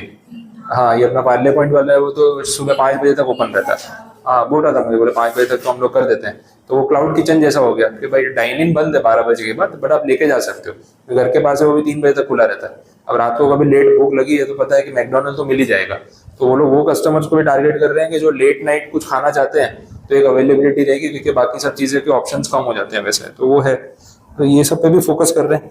किचन सिस्टम आप देखो, उनका वो हाइजीन वाला पार्ट आपको दिखता है, पूरा किचन एकदम क्लीन है, स्टेनलेस स्टील का बना हुआ है, एकदम क्लियर चीजें हैं। वॉशिंग पूरा होता है, अगर रात को जाओ कितनी बार तो पूरा वॉशिंग क्लीनिंग चल रहा है, तो डेली बेसिस पे उसको क्लीन करना, पूरा ऑपरेट करना, सैनिटाइज करना, तो हाइजीन पे वो लोग फोकस कर रहे हैं। मैक कैफे वाला अपन ने देखा, काफी सारा मेन्यू में उन्होंने बेवरेज ऑप्शंस ऐड कर दिए। शुरुआत में खाली कोल्ड ड्रिंक और कोक फ्लोट मिलती थी, अभी वो कुछ ब्राउनी वाला संडे ले आता है, कभी ओरियो वाला संडे ले आता है, अभी मैंगो वाली मैक्सवेल निकाल दी सीजन के हिसाब से, स्ट्रॉबेरी वाला संडे निकाल दिया, कोल्ड ड्रिंक्स में, मिल्क शेक्स में ऑप्शन दे दिए, तो आपको 10 चीजें मिल जाएंगी, आपको चाहिए तो वो लोग प्रोवाइड करते हैं। वैसे कॉफी में तो उसने कुछ वो मंथली वाला पैकेज भी निकाला है, मैं रिसेंटली देख रहा था, 600 रुपये पर पर्सन के ऐसा कुछ आप भरो, 549 ऐसा कुछ है, तो उसमें डेली एक कॉफी पी सकते हो, आइस कॉफी या जो वैसे आती है वो, तो आप ले लो कॉम्बो, तो डेली एक कॉफी उसमें इंक्लूडेड है, तो वैसा उन्होंने मंथली ऑप्शन भी निकाला है, तो वो भी वो लोग प्रोवाइड कर रहे हैं। और काफी सारे कॉफी चेन्स ने ये शुरू किया है कि आप मंथली एक अमाउंट दे दो, ये अपना कॉफी किंग का भी ऑफर आया, तो उसमें भी कुछ 1100 या 1700 ऐसा कुछ है, हाँ ऐसा कुछ है, 1500-1700 है, तो उसमें 1500 या 1800 मतलब 60 रुपीज़ का एवरेज है पर डे, 50-60 रुपीज़ का पे करो और डेली वहाँ जाके आप एक कॉफी पी सकते हो उसमें, वैसा है। तो उन्होंने पूरा मंथली पैकेज निकाल दिया, तो वो भी कंपनीज करती है, ठीक है। बाकी मार्केटिंग मिक्स में अपन ने देखा अलग अलग टाइप की वेराइटीज, डिफरेंट टाइप के प्रोडक्ट्स, उसके ऊपर फोकस है। बहुत बार थीम के हिसाब से भी चलते हैं, कोरियन बर्गर निकाला है, तो कोरियन थीम हो गई, वैसा है। तो वो कोरियन ड्रामा वाले फैंस है, कोरियन बर्गर के नाम पे कोरियन ड्रामा देखते देखते कोरियन बर्गर खा रहे हैं, तो वो मजा आ रहा है हमको, तो हाँ ठीक है ना चल रहा है तो बेचो, और क्या, पब्लिक खरीद रही है, तो उसका थोड़ा प्रीमियम भी चार्ज कर देते तो भी लोग देते हैं। फ्रेंचाइज मॉडल पे भी गए हैं। एक्चुअली एक स्टडी ये भी बोलती है कि मैकडोनल्ड्स जो है वो रियल एस्टेट कंपनी है, क्योंकि सारे स्टोर्स उनके खुद के हैं, वो लोग रेंटेड प्रॉपर्टी नहीं यूज करते, वो पहले प्रॉपर्टी में इन्वेस्ट करते हैं, फिर उसको सेटअप करते हैं, तो उनके पास इतनी प्रॉपर्टी है कि रियल एस्टेट की वैल्यू भी इतनी ज्यादा है कि कंपनी की वैल्यूएशन वैसी बढ़ जाती है। हाँ, वो प्रॉपर्टी के अप्रिसिएशन से, क्योंकि सारी प्रॉपर्टीज उनकी खुद की है, तो बर्गर बेचना तो समझो टाइम पास है उनके लिए, कि जगह खरीद रखी है तो उसमें कुछ चलाना है, तो बर्गर मेन रेवेन्यू नहीं है, रियल एस्टेट का अप्रिसिएशन, हर साल जो वैल्यू बढ़ रही है ना उसी में उनका रिटर्न ज्यादा निकल रहा है, तो वो बात तो सही है। ठीक है, चलिए ये हो गया। एक और तीसरा वाला क्या है, अमूल, हाँ बताओ। उसमें अमूल एक कोऑपरेटिव सोसाइटी तरीके से वर्क करती है, जहाँ पे वो लोकली जो फार्मर्स होते हैं उनसे प्रोक्योरमेंट करती है। हाँ। और डिस्ट्रिक्ट लेवल पे जो कम्युनिटी होती है पूरी, उनकी अलग अलग सोसाइटीज होती है, अलग अलग हाँ। डिस्ट्रिक्ट के हिसाब से वहाँ पे वो सारा मिल जाता है, वहाँ पे वो प्रोसेस होता है, हम्म। प्रेशराइज करके फिर वो लोग उसको फाइनल प्रोडक्ट में कन्वर्ट करते हैं। उसके बाद जो हायर अथॉरिटी होती है वो उसको डिस्ट्रीब्यूशन का काम और उसको ब्रांडिंग का काम संभालती है। तो अमूल सही। मार्केटिंग कंपनी ही है, हाँ, हाँ। प्रोक्योरमेंट करके बेचती है। हाँ, अल्टीमेटली मिल्क का एक्सट्रैक्शन तो जो गांव-गांव के किसान है वही कर रहे हैं। अमूल क्या कर रहा है, एग्रीगेशन, कलेक्शन, फिर उसका जो भी हाइजीन वाला पार्ट है, पैस्चराइजेशन है, पैकेजिंग है। पैस्चराइजिंग प्रोसेस में क्या होता है, मिल्क को पहले एक बॉइलिंग पॉइंट पे ले जाते हैं, एकदम से कूल डाउन कर देते हैं। तो वो पैस्चराइजिंग प्रोसेस है कि टेम्परेचर का इतना शिफ्ट होता है कि मेजॉरिटी ऑफ द बैक्टीरिया जो है वो मर जाते हैं। फिर लोग बोलते हैं बैक्टीरिया रहते हैं दूध के अंदर ही, ठीक है, मरे हुए बैक्टीरिया छान के दे नहीं रहे हो। तो वो तो जो मिल्क नहीं कंज्यूम करना चाहता है वो आर्ग्यूमेंट दे सकता है ऐसा, बोले हम पैस्चराइज करते हैं तो बैक्टीरिया मर के रहेगा तो दूध के अंदर ही। अरे भाई, वो तो बैक्टीरिया तो हवा में भी है, सांस तो ले रहे हो ना, उसका क्या करोगे? तो वो हार्मफुल नहीं है ना, उसका कोई नेगेटिव इफेक्ट नहीं है वैसा। तो ये चीजें हैं। तो अमूल में ये मेनली पॉइंट्स हैं। और कुछ बोला उन्होंने? हाँ, स्ट्रेंथ्स में क्या क्या है? इन्वेस्टमेंट उनके पास बड़ी कंपनी है तो टेक्नोलॉजी में इन्वेस्ट कर सकती है ताकि उनका क्वालिटी अच्छा हो। हाँ। एक्सपायरी डेट थोड़ी बढ़ जाए उसकी। सही है, शेल्फ लाइफ बढ़ जाए प्रोडक्ट की। शेल्फ लाइफ बढ़ जाए। और मार्केट शेयर में ऐसा बोला है कि हर जगह पे स्टोर अवेलेबल होता है। हाँ। हर जगह, रूरल एरिया ले लो, सबर्बन ले लो, सब जगह होता है। प्रोडक्शन कैपेसिटी जैसे डिस्ट्रीब्यूशन एंड कलेक्शन अच्छा है इनका हर जगह पे। हाँ, तो बड़ा प्लांट है तो एक दिन में ज्यादा प्रोडक्शन कर सकते हैं। मिलियन लीटर्स ऑफ डेटा बताया हुआ है। क्वालिटी के हिसाब से तो उसमें इतने साल से ये कंपनी है तो फिर उसमें लॉयल कस्टमर्स और स्ट्रॉन्ग ब्रांडिंग बन जाती है। हाँ। प्रोडक्ट तो अच्छा ही होगा। करेक्ट। तो क्वालिटी का ब्रांड वैल्यू से जो उनका मैस्कॉट है वो अमूल गलवार जो बॉर्डर पे आती है वो हाँ, हाँ। उनका ट्रेडमार्क जैसा है। हाँ, वो रिकग्निशन तुरंत मिल जाती है उनको। पता चल जाता है कि अमूल का product और ये लोग वो कर रहे हैं ना, अम्ब्रेला मार्केटिंग कर रहे हैं। अम्ब्रेला मार्केटिंग का मतलब है कि अमूल अपने ही अमूल के नाम से सारे प्रोडक्ट बेचता है। अब चॉकलेट भी निकाली तो अमूल चॉकलेट, उसको दूसरा नाम रखने की जरूरत नहीं है। तो उनका आइडिया ये है कि अमूल खुद अपने आप में इतना बड़ा ब्रांड नेम है कि हम मिल्क बेचें, हम कंडेंस मिल्क बेचें, हम और कुछ चॉकलेट बेचें, आइसक्रीम बेचें, सबको अमूल के नाम से बेचेंगे। इसको अम्ब्रेला मार्केटिंग बोलते हैं कि एक ही नाम के अम्ब्रेला में सारे प्रोडक्ट आते हैं। बाकी कंपनीज क्या करती है, अलग अलग नाम से प्रोडक्ट बेचती है, जहाँ पे उनके सारे प्रोडक्ट का सेम नाम नहीं होता। बट अमूल जो है वो डिफरेंट स्ट्रेटेजी यूज करता है। लार्ज कंज्यूमर बेस में भी सेम है कि हर जगह पे प्रेजेंट है तो और उनके पास वो चीज का एडवांटेज बन जाता है कि यार हाँ। इसको टारगेट कर सकते हैं, बेच सकते हैं। ठीक है। और वीकनेस इसको लेवरेज करती है। सही है। वीकनेस में हाई ऑपरेशनल कॉस्ट, मतलब इतना बड़ा स्ट्रक्चर है, डिस्ट्रीब्यूशन नेटवर्क है तो ऑपरेटिंग कॉस्ट तो लगेगा ही। इसमें प्रोक्योरमेंट का भी आता है, वेस्टेज का भी आता है, हर एक कॉस्ट इंक्लूड हो जाती है तो उसमें ऑपरेटिंग कॉस्ट बढ़ जाती है। Okay. क्योंकि वो मिल्क भी चीज ही ऐसी है कि जल्दी एक्सपायर हो जाती है। हाँ, तो थोड़ा रिस्क रहता है। Lack of success in certain areas for portfolio. अभी हर जगह पे तो पहुंच नहीं सकता है। जैसे अमूल का जो काजू कतली वाला बिजनेस है, उन्होंने स्वीट्स पे स्टार्ट किया था, वो चल रहा है बट वो मतलब ऐसा बोलते हैं ना कि कंपैरेटिवली लगता है कि बहुत हाँ, उतना सक्सेसफुल नहीं हुआ। सक्सेसफुल नहीं हुआ। हाँ, they are trying different products, लेकिन हर प्रोडक्ट चल पड़े वो भी जरूरी नहीं है। तो मेजॉरिटी प्रोडक्ट तो कमा ही रहे हैं, लेकिन कुछ प्रोडक्ट्स में उतना उनको सक्सेस नहीं भी मिलता है वैसा। फ्रीक्वेंट लीगल इश्यूज, जैसे उन्होंने कुछ एडवर्टाइजमेंट की थी जो डिस्पैरेजिंग थी, मतलब कि कुछ बताया कुछ और था और कनेक्ट नहीं कर रहा था। हाँ, वैसा कुछ इश्यूज हो सकता है। सही है, तो ये मैंने देखा नहीं कभी ऐसा। चलेगा। अपॉर्चुनिटीज फॉर अमूल, फिर हाई पर कैपिटा भी पॉपुलेशन इतनी बढ़ रही है अपने तो कंजम्पशन बढ़ेगा। हाँ, करेक्ट। उस हिसाब से उनका मार्केट साइज भी बढ़ता रहता है। और फिर उसके बाद इंटरनेशनल एक्सपांशन है जहाँ पे वो ग्लोबल मार्केट को भी सर्व कर अच्छा कवर कर रहे हैं। तो मैं वीडियो में देख रहा था, कोई कनाडा में कोई इंडियन था, वो वीडियो बना रहा था। बोले देखो यहाँ पे भी हमारे पास अमूल के प्रोडक्ट्स मिल रहे हैं, टेट्रा पैक वाला मिल्क है, और कितना महंगा था। तो बोले इतने महंगे प्राइस पे एक्सपोर्ट कर रही है कंपनी तो कितना अच्छा प्रॉफिट कमा रही होगी वैसा। तो उस हिसाब से अच्छा वो लोग एक्सपांशन कर रहे हैं। वहाँ पे भी इंडियन रिपोर्ट आ गई। सही है। एक्सपांशन ऑफ एक बड़ी कंपनी है तो मर्जर करके भी दूसरी कंपनी से अपने प्रोडक्ट्स भी बढ़ा सकते हैं। सही है। एक्सपर्टीज यहाँ पे नहीं हुआ, डिस्ट्रीब्यूशन ज्यादा तो अच्छा ही है। फिर थ्रेट्स आ जाते हैं इसमें, इंक्रीजिंग कंपटीशन, जैसे मदर डेयरी, क्वालिटी वर्ल्ड हो गया, एचयूएल हो गया। हाँ, ये अमूल जैसे इतना बड़ा ब्रांड है भी तो भी हर सेक्टर में नहीं है। साउथ में जाओ अमूल नहीं चला, ट्राई किया उन्होंने लेकिन नहीं चला। तो साउथ में मतलब सेक्टर वाइज अभी मदर डेयरी जो है पूरा नॉर्थ में है। हाँ, अभी आप दिल्ली जाओगे तो आपको अमूल नहीं मिलेगा, मदर डेयरी ही मिलेगा। अब राजस्थान जाओगे तो भी आपको अमूल कम मिलेगा, वहाँ सरस डेयरी चलता है, उनका ज्यादा टाई अप मतलब स्ट्रॉन्ग स्ट्रेंथ है। साउथ में कौन सी कंपनी थी मैं भूल गया, बीच में अभी आ रहा था उसका भी नाम। साउथ में मेनली जो डिस्ट्रीब्यूशन है उसमें अभी अमूल नहीं पहुंच पाया क्योंकि दूसरी कंपनी है जो वहाँ चल रही है। बिकॉज क्या है ना, प्रोडक्ट ऐसा है, मिल्क कैसा है कि भाई शेल्फ लाइफ कम है, तो आप एक जोन में मैन्युफैक्चरिंग करके पूरी टेरिटरी कवर नहीं कर पाओगे। तो इसलिए ना हर कंपनी कोशिश करती है, मदर डेयरी यहाँ नहीं चलती इतनी, या अमूल सुमूल ही चलेगा, तो वो लोकल्स का थोड़ा कंट्रोल ज्यादा हो जाता है कि भाई मैं 200 400 500 किलोमीटर के रेंज में, 1000 किलोमीटर की रेंज में डिलीवर कर सकता हूँ। लेकिन आप बोलोगे मैं गुजरात में मैन्युफैक्चरिंग करके मैं कश्मीर तक पहुंचा दूंगा, तो पॉसिबल नहीं, क्योंकि शेल्फ लाइफ नहीं है। तो वो फ्रेश वाली चीज में ऐसा है, वो लिमिटेशन उनके ऊपर आई जाती है और पब्लिक एक्सेप्ट भी नहीं करती, फिर ऐसा हो जाता है। तो veganism वाला प्रॉब्लम भी बढ़ रहा है। हाँ। अडॉप्ट करने के गाय को ऐसे जब तक काम आ रही हो तब यूज करते, उसके बाद स्लॉटर हाउस में बेच के उसको मार देते हैं। हाँ, वो तो अभी रिसेंटली मैटर चल ही रहा था, तो बोला भाई वो ऐसे ही जाते हैं, तो उसके हिसाब से बहुत कन्वर्ट भी होते हैं, तो वो जो कन्वर्ट हो रहे हैं वो फिर अभी ऐसा है कि वो वीगन वाला क्या है, जब तक महंगा है तब तक ठीक है, क्योंकि वो वीगन अफोर्डेबल नहीं है। अभी आप उसके बदले आलमंड मिल्क पे शिफ्ट करोगे तो वो महंगा पड़ता है। तो भाई अब वीगन वही बन सकता है जिसके पास पैसे हैं।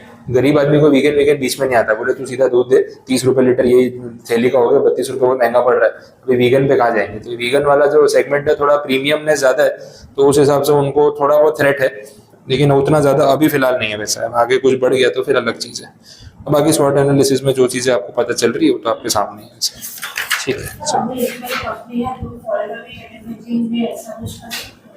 हाँ, कर ही सकती है ऑब्वियसली, हाँ वो तो पॉसिबल है, तो कर ही सकती है। उसमें एक्सपोर्ट जो प्राइस डिफरेंस है, नहीं, वो तो price difference in the sense के वहाँ पे चीजें ऑलरेडी महंगी है, तो उस हिसाब से उनको प्रीमियम मिल रहा है। वहाँ की कंपैरिजन में सस्ता ही बेच रहे हैं, बट इंडिया के कंपैरिजन में आप कन्वर्ट करो तो बोले यार अपने यहाँ पे दूध मिल रहा है 30-35 रुपए लीटर, वहाँ 100 रुपए लीटर बेच रहे हैं। तो उस हिसाब से ऐसा है कि कंपनी कमा अच्छा रही है, जो चीज़ यहाँ 35 में बेच रहे हैं वहाँ 100 में बेच के भी उनको फायदा हो रहा है, क्योंकि बाकी कंपनी उससे भी महंगी है, तो उनको उस हिसाब से वो चीज़ का बेनिफिट है वैसे।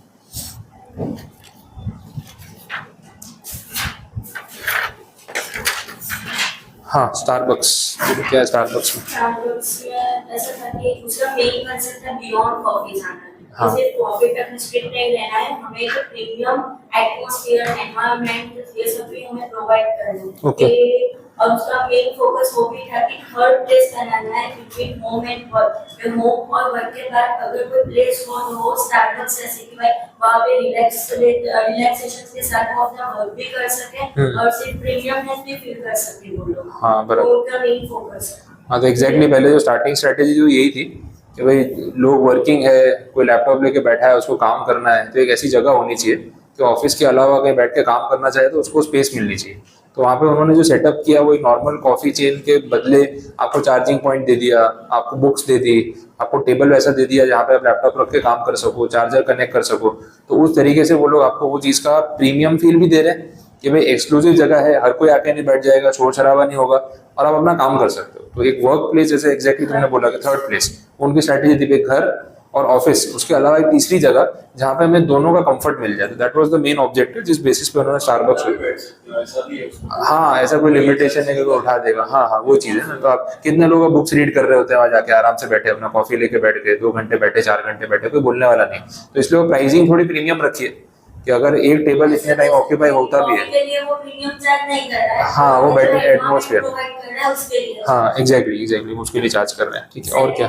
सेकंड में से फंक्शनल स्ट्रेटजीज ने ऐसे अडॉप्ट की है कि वो अपने एम्प्लॉयज को ऐसे ट्रेन कर रहे हैं कि किस तरह से हमें कस्टमर के साथ डील करना है, कैसे हमें प्रीमियम फील कराना है। हाँ। फिर उसको ट्रेनिंग दे रहे कि फिर वो स्टारबक्स छोड़ के उसका टर्नओवर कम हो जाए। हाँ। कोई भी छोड़ के जाने का नहीं। हाँ। इस तरह उसे ट्रेनिंग क्या ठीक है। ट्रेनिंग देते हैं। ठीक है। फिर इनोवेशन तो उनको लाना ही पड़ता है। फिर एम्प्लॉयज अगर मोटिवेट हो गए तो उसके लिए उसे स्टॉक ऑप्शंस भी प्रोवाइड करते हैं Okay. कि अगर बहुत ज्यादा कस्टमर्स आए उसके लिए।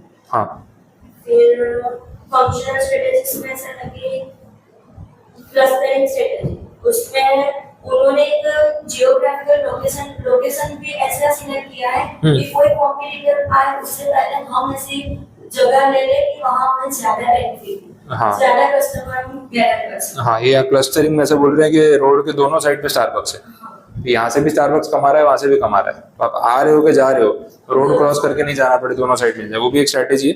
और फर्स्ट मूवर एडवांटेज जो तुमने बोला कि जो लोकेशन पे कोई नहीं है उसके पहले हम सेटअप कर ले, वो भी एक और पॉइंट। वो ओनरशिप मॉडल पे काम कर रहा है, सबके अपनी वो जहाँ हाँ। पे रहता है वो अपनी कंपनी ओन स्टोर्स है, फ्रेंचाइज वाला नहीं है। रेंटल मॉडल ऐसा कुछ नहीं है, सही है, फिर तो देख रहे हैं। ठीक है, चलिए चलो चलो, स्टारबक्स भी हो गया। और क्या था फिफ्थ वाला, केलॉग्स। हाँ, केलॉग्स में क्या पता चला? केलॉग्स में ऐसा है कि उन लोगों ने स्ट्रेटजी ऐसी लगाई थी कि वो लोग खाली सीरियल बेचने में फोकस नहीं कर रहे, उन लोगों ने अपना मोटिव चेंज कर दिया, वो लोग बैलेंस लाइफस्टाइल के ऊपर फोकस कर रहे हैं, पब्लिक से डिबेट कर सके। और इसलिए केलॉग्स ने स्पॉन्सरशिप भी वो जो दे रहे थे वो स्विमिंग कंपनी, स्पोर्ट्स में और ये सब चीजों में, हेल्दी लाइफस्टाइल पे फोकस कर रहे हैं वो लोग। करेक्ट है। केलॉग्स वाला जब एक्चुअली इंडिया में आया ना, तो पहले तो बहुत बुरा पिटा था, फ्लॉप हो गया था, ठीक है। उसने क्या किया, आके ना इंडियन कल्चर को ही चैलेंज कर दिया था। ये केलॉग्स के एक्चुअल में केस स्टडी में हुआ था, इसमें शायद ज्यादा नहीं भी दिया होगा, बट ये प्रॉब्लम हुआ था। वो लोग जब आए ना इंडिया में, तो उन्होंने बोला तुम लोग क्या नाश्ते में पराठे उपमा पोहा खाते रहते हो, बेकार चीजें हैं, कॉर्नफ्लेक्स खाओ। एडवर्टाइजमेंट भी इंसल्टिंग बनाई थी। तो वो इंडियन ट्रेडिशन को, मतलब जो माएँ बच्चों को खिला रही इतने साल से, वो उनको गाली दे रहे हैं कि बोले ये क्या खिलाते हो तुम लोग। तो जब इस तरीके की एडवर्टाइजमेंट उसने की, तो लोगों ने बहुत ज्यादा अपोज किया कि भाई अब ये हमारे घर में आके हमको सिखाएगा हमको क्या खाना है नहीं खाना है, तो भाई तू जाते को जो करना है कर। तो कंपनी को बहुत ज्यादा अच्छा रिस्पॉन्स नहीं मिला और पूरी तरीके से प्रोडक्ट उनका फ्लॉप हो गया था। फिर उन्होंने स्ट्रैटेजी चेंज की, तो बोला यार अब जिस कंट्री में जा रहे हैं पहले उसके कल्चर को आप गलत बताओगे और फिर लोगों को बोलोगे कि आप हमें एक्सेप्ट करो, तो क्यों करेंगे? वैसा थोड़ी ना होता है। तो आपको उस तरीके से उनको अगर आप पिच करने जाओगे तो वो नेगेटिव हो रहा है, इंसल्टिंग हो रहा है, और किसी की इंसल्ट करोगे और वो आपका प्रोडक्ट खरीदेगा, वो नहीं होने वाला। तो उन्होंने फिर थोड़ा ब्रेक लिया, फिर स्ट्रैटेजी चेंज की। अच्छा, ये जो breakfast is the most important meal of the day, ये केलॉग्स वाले ने चिपकाना शुरू किया। एक्चुअली ऐसा नहीं, डॉक्टर्स भी बोलते हैं कि ऐसा कोई साइंटिफिक प्रूफ नहीं है कि सुबह उठकर पेट भर के नाश्ता, बोले breakfast, do the breakfast like a king, ऐसा कुछ जरूरी नहीं है। सबका बॉडी टाइप अलग होता है। किसी को सुबह उठते ही तुरंत भूख लगती है, किसी को 1-2 घंटे बाद भूख लगती है, और किसी की बॉडी को ब्रेकफास्ट की नीड नहीं भी होती। तो बोले ऐसा कोई कानून नहीं है कि सुबह उठ के नाश्ता खाना ही चाहिए, नहीं तो ये नहीं तो वो। तो पहले तो इन्होंने क्या है ना, वो इमोशनली वो चीज़ को ट्रैप किया हेल्थ वाइज कि नहीं सुबह उठ के नाश्ता करना बहुत जरूरी है, it is the most important meal of the day. किसी को सूट नहीं भी होता है, बहुत हैवीनेस हो जाती है कि बोला सुबह उठते इतना हैवी नाश्ता कौन करेगा, सबका ओपिनियन अलग हो सकता है। बट उसको पहले उसने वो टैगलाइन बनाया कि ब्रेकफास्ट सबसे जरूरी है। नीड क्रिएट करोगे तो ही तो लोग खरीदेंगे, नहीं तो क्यों खरीदेंगे। फिर क्या हो रहा है, वो एडवर्टाइजमेंट भी ऐसी बना रहे, बच्चा सुबह सुबह स्कूल जा रहा है, मम्मी भी जल्दी में क्या बना के दूँ, क्या पैक करके दूँ, भाई ले रेडी कॉर्नफ्लेक्स, रेडी चोकोस, इसके अंदर ये है उसके अंदर वो है, इतने इंग्रेडिएंट्स है, इतने न्यूट्रिएंट्स है, तो रेडी है, गर्म दूध में डालो बच्चे को खिला दो। अब एक शॉर्टकट दे दिया कि सुबह सुबह पराठे बनाने बैठोगे, पोहा उपमा बनाने बैठोगे, इडली बनाओगे, उससे अच्छा है रेडीमेड ये दे दो। तो जिन घरों में ऐसे वर्किंग पेरेंट्स हैं या जल्दी है, सोलो फैमिली है, या सुबह अर्ली स्कूल है, पॉसिबल नहीं है, उनको अल्टरनेटिव दे दिया कि देखो ब्रेकफास्ट तो सबसे जरूरी है, इससे अच्छा तो कुछ है ही नहीं, तो खाना ही चाहिए। और फिर उसके बाद अगर आपके बनाने का टाइम नहीं तो हमारे पास सॉल्यूशन है। तो पहले प्रॉब्लम क्रिएट करके दिखाओ कि ये प्रॉब्लम है, फिर उसकी वैल्यू बताओ कि क्यों इंपॉर्टेंट है, और फिर उसका सॉल्यूशन दो, तो लोग उसको एक्सेप्ट करेंगे। अब कितने बच्चों को जिनको सुबह भूख नहीं भी लग रही, घर वाले पीछे पड़ गए, अरे नहीं नहीं ब्रेकफास्ट तो सबसे जरूरी होता है। अरे भाई किसने बोला? नहीं नहीं ये तो इंपॉर्टेंट होता है। डॉक्टर खुद ना बोल रहे कि ऐसा कुछ कंपलसरी नहीं है, बट मार्केटिंग कर करके आपके दिमाग में बिठा दिया कि इंपॉर्टेंट है, अब घर वाले पीछे पड़े कि नहीं ना खा के जाओ, तो उस वजह से उनका प्रोडक्ट बिक रहा है। फिर जो हेल्दी लाइफस्टाइल है उस पर फोकस किया कि हम सिर्फ अपना प्रोडक्ट बेचने में फोकस करेंगे तो कस्टमर एक्सेप्ट करेगा नहीं, तो उसको हेल्थ से जोड़ दो। तो स्विमिंग कॉम्पिटिशन है, ये है वो है, वो सब में अपना उन्होंने स्पॉन्सरशिप दे दिया, उससे कनेक्ट कर दिया। तो हेल्थ के साथ जब जोड़ दिया तो ज़्यादा लोग, म्यूसली आता है, म्यूसली के पीछे पड़े हुए हैं, तो वो इतना महंगा है लेकिन लोग खा रहे हैं। बोले 12 टाइप के इसके अंदर ग्रेन्स होते हैं, ये होता है वो होता है, भाई फ्रूट्स होते हैं, ड्राइड फॉर्म में हमने डाले हुए हैं, तो आप ये खाओगे तो हेल्थ के लिए अच्छा है। अब महंगा है लेकिन रेडी है, दूध में डाला, ठंडे दूध में चाहिए तो उसमें कंज्यूम करो, गर्म दूध में चाहिए तो उसमें कंज्यूम करो। ओट्स लॉन्च कर दिए, भाई ओट्स खा लो। अब ये सारी चीजें पहले भी थी, लेकिन इसको पैकेजिंग प्रोडक्ट में, एक रेडी फिनिश प्रोडक्ट में लॉन्च कर दिया, रेडी टू ईट, जिससे कन्वीनियंस हो गई। तो उसके बेसिस पे कंपनी ने टर्न अराउंड किया। बाकी पहले तो बहुत बुरे पेटे थे लोग, मतलब मार्केट से लोगों ने निकाल ही दिया था कि भाई एक तो हमारी इंसल्ट कर रहे हो हमारे घर में आके, फिर बोलते हो तुम्हारा ये इंग्लिश ब्रेकफास्ट का हमको नहीं खाना, जो हम खा रहे हैं वो ठीक है। तो वो लाइफस्टाइल चेंज करने के लिए उनके लिए एफर्ट हो गया। मेनली केलॉग्स में ऐसा हुआ। तो फ्लॉप कंपनी से इतना बड़ा ब्रांड बनाना, वो उनके लिए भी पूरा टर्न अराउंड था। ये मेन स्टोरी है। और इसके बाद लास्ट आ गया अश्वमेधा वाला, इसमें क्या बोलना है, मिला कुछ? ज़्यादा डिटेल है भी नहीं, शॉर्ट में ही है। हाँ, पढ़ाई में भी ऐसा ही है। हम लोगों ने एक मार्केट स्टडी किया और मार्केट में जैसे ही समझ में आया कि लोग ऑर्गेनिक प्रोडक्ट्स पे शिफ्ट हो रहे हैं या लोगों को हेल्थ आयुर्वेदा में होना है, तो उन लोगों ने एंटर किया मार्केट और बाद में उन लोगों ने अपना सेलिंग स्टार्ट किया। और इसमें डोमिनो इफेक्ट उन लोगों ने किया था कि स्टेप बाय स्टेप गए थे सारी चीजों में। पहले जैसे मैंने बोला कि एक डाउट था कि मॉडर्न कल्चर ऑर्गेनिक कर रहे हैं, तो वैसे उन लोगों ने किया। उसके बाद पर्पस ड्रिवन ब्रांडिंग, मतलब ब्रांडिंग भी वैसे की कि लाइफ क्वालिटी इंप्रूव हो रही है। फिर उसको थर्ड ऑपरेशनल एफिशिएंसी में ऐसा बोला है कि रिसर्च और डेवलपमेंट से ऐसा पता चला कि जो दूसरे प्रोडक्ट एग्जिस्टिंग है उससे वो लोग 15 to 30% लोअर प्राइस में दे सकते हैं प्रोडक्ट। तो वो उनके ऊपर उन्होंने काम किया। और बाद में मार्केटिंग भी वैसे की कि ऐसा नहीं कि हिस्टोरिक टाइप में मॉडर्न तरीके से की। फिर सारे क्लिनिक्स और उधर भी ऐसा कंपल्सरी नहीं रखा कि एक ही जगह पे मिलेगा। तो हाँ, थोड़ा आपका पतंजलि जैसा फील देता है ये प्रोडक्ट, है ना, कि भाई एक वो holistic lifestyle, health oriented products, हमारा इंटेंशन आपसे पैसे लूटना नहीं है, आपकी लाइफस्टाइल बेटर करना है। तो जो प्रोडक्ट्स हैं वो भी वैसे बनाए उन्होंने, ऑर्गेनिक चीज़ों पे फोकस किया, केमिकल फ्री चीज़ों पे फोकस कर रहे हैं, साथ में वो Ayurveda, yoga, healthy lifestyle, workout, ये सब चीज़ों पे फोकस कर रहे हैं। तो ऐसा है कि प्रोडक्ट को एक पर्पस ड्रिवन मार्केटिंग में क्या होता है कि एक रीज़न दो, एक हमारा पर्पस है, हम पैसों के लिए नहीं काम कर रहे, हम आपकी लाइफस्टाइल इंप्रूव करना चाहते हैं, हम आपकी हेल्थ इंप्रूव करना चाहते हैं। हाँ, वो आयुर्वेदिक और जो होम रेमेडीज होती है, बोले वो हमारा बेस है। तो जब एक कंपनी अपने आप को ऐसे पिच करती है कि हम आपके लिए मार्केट में आए हैं, तो वो इमोशनल कनेक्ट हो जाता है। यार ये तो बेचारा बाबा रामदेव की मार्केटिंग देखो, जो भी है, पर मैं आपकी हेल्थ पे फोकस कर रहा हूँ।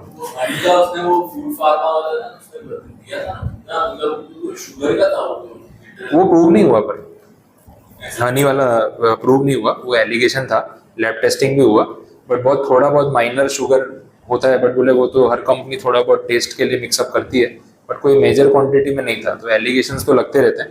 बट पतंजलि में बाबा रामदेव पहले से आपको वही बोल रहा है, पूरे हेल्दी लाइफस्टाइल पे आप फोकस करो, जंक फूड मत खाओ, योगा करो, ये करो, वो करो। तो दे आर प्रमोटिंग कि हम पैसा कमाने नहीं बैठे, हम आपकी लाइफ इंप्रूव करने के लिए आए हैं और योग के थ्रू हम ये चीज़ कर रहे हो। बंदा सुबह 5 बजे खुद उठ के पूरी दुनिया को योगा करा रहा है और खुद करके दिखा रहा है, तो देखो मैं कर रहा हूँ, मेरी लाइफस्टाइल में मेंटेन हो, आप भी कर सकते हो। अब बोले आपको इसके लिए अच्छे हेल्दी प्रोडक्ट्स चाहिए जो बाकी कंपनीज फोकस नहीं करी, तो हमसे ले लो। तो जब आप एक पर्पस देते हो और फिर आप प्रोडक्ट देते हो, तो आपके प्रोडक्ट में ट्रस्ट जो है वो बढ़ जाता है। फूड फार्मर वाले ने वही किया ना, पहले उसने मार्केटिंग में इस तरीके से अपने आप को प्रमोट किया कि भाई मैं लेबल रीडिंग कर रहा हूँ, मैं आपको सच बता रहा हूँ कंपनी क्या कर रही क्या नहीं, और आपकी हेल्थ के लिए कौन सी चीज़ कितनी खराब है। और फिर खुद का प्रोडक्ट भी लॉन्च कर दिया साथ में। हाँ, प्रोटीन रिलेटेड प्रोडक्ट्स लॉन्च करने शुरू कर दिए। अब क्योंकि आप उसके वीडियोस देख देख के उस पर ट्रस्ट कर रहे हो, अब वो कोई प्रोडक्ट लॉन्च करेगा तो खरीदने से पहले सोचोगे, नहीं तो अगर वो ऐसे डायरेक्ट मार्केट में आ जाता कोई पूछता भी नहीं। पर उसने खुद की पहले ब्रांडिंग की, आपको एक रीजन दिया कि वो मार्केट में क्यों आया है और वो आपकी हेल्थ के लिए कितना कंसर्न है, और फिर वो बता रहा है कि देखो मैंने एक हेल्दी प्रोडक्ट लॉन्च किया और उसके प्रोडक्ट की भी लैब टेस्टिंग करवाई। ये कॉम्पिटिटर तो किसी को नहीं छोड़ते, बोले तो हमारी ब्रांड बजा रहा है तो तेरा प्रोडक्ट भी चेक करेंगे। तो जितना उसने क्लेम किया है वो सारी चीजें उसके प्रोडक्ट्स में है हेल्थ वाइज, और जो बोल रहा है कि हम हार्मफुल प्रोडक्ट नहीं यूज करते वो दिख रहा है। अब जब ये टेस्टिंग हो गया, लैब रिपोर्ट आ गई, और ज्यादा ट्रस्ट फैक्टर बढ़ गया कि यार एक तो पहले तो दूसरे प्रोडक्ट्स की जो हार्मफुल चीज है वो समझा रहा है, फिर अपना प्रोडक्ट लॉन्च कर रहा है और उसके अंदर भी जो क्लेम कर रहा है वो सच है, तो फिर इसका प्रोडक्ट खरीदने में प्रॉब्लम क्या है, तो पिकअप हो जाता है एकदम से। वैसे तो बहुत सारे लोग करते हैं, ये जो फिटनेस के वीडियोस बनाते हैं यूट्यूब पे सब, फिर अपना प्रोटीन पाउडर लॉन्च कर देते हैं। तो पहले आपने कम्युनिटी बिल्ड की, ट्रस्ट बिल्डअप किया, अपनी जो क्वालिटी है वो बताई, फिर आप जो बोलोगे लोग मानेंगे, वैसा होता है। तो एक तरीका है बेचने का। तो ऑनलाइन जितने भी लोग यूट्यूब पे, इंस्टा पे जो चीज़ें अपने आप को जो प्रमोट कर रहे हैं, उनका एंड गोल कोई ना कोई प्रोडक्ट या सर्विस बेचना ही है। वो पहले अपने आप को फेमस करते हैं, आपका ट्रस्ट जीतते हैं, फिर आपको प्रोडक्ट या सर्विस बेचेंगे, एंड में वो आने वाला है। क्योंकि पैसे तो फिर प्रोडक्ट या सर्विस से ही बनते हैं ना, यूट्यूब वीडियो से एक लिमिट से ज़्यादा पैसा नहीं बनेगा, तो आपको प्रोडक्ट लाना ही पड़ेगा मार्केट में, वो इम्प्लाइड है। ठीक है, तो ये सारे आपके टॉपिक्स थे, ये सब केस स्टडीज मॉड्यूल की हैं, तो ऐसे सिंप्लीफाई करके रखा है। चलो, तो चैप्टर नंबर 6 अपना इसके साथ कंप्लीट है। अब SM यहाँ पे वैसे हो चुका है, सिर्फ CPM पार्ट बाकी है, रिमेनिंग चीज़ें हम कर चुके हैं। वो मैं देख लूँगा कब करवाना है, अपने हिसाब से वो सॉल्व करवा दूंगा आपको।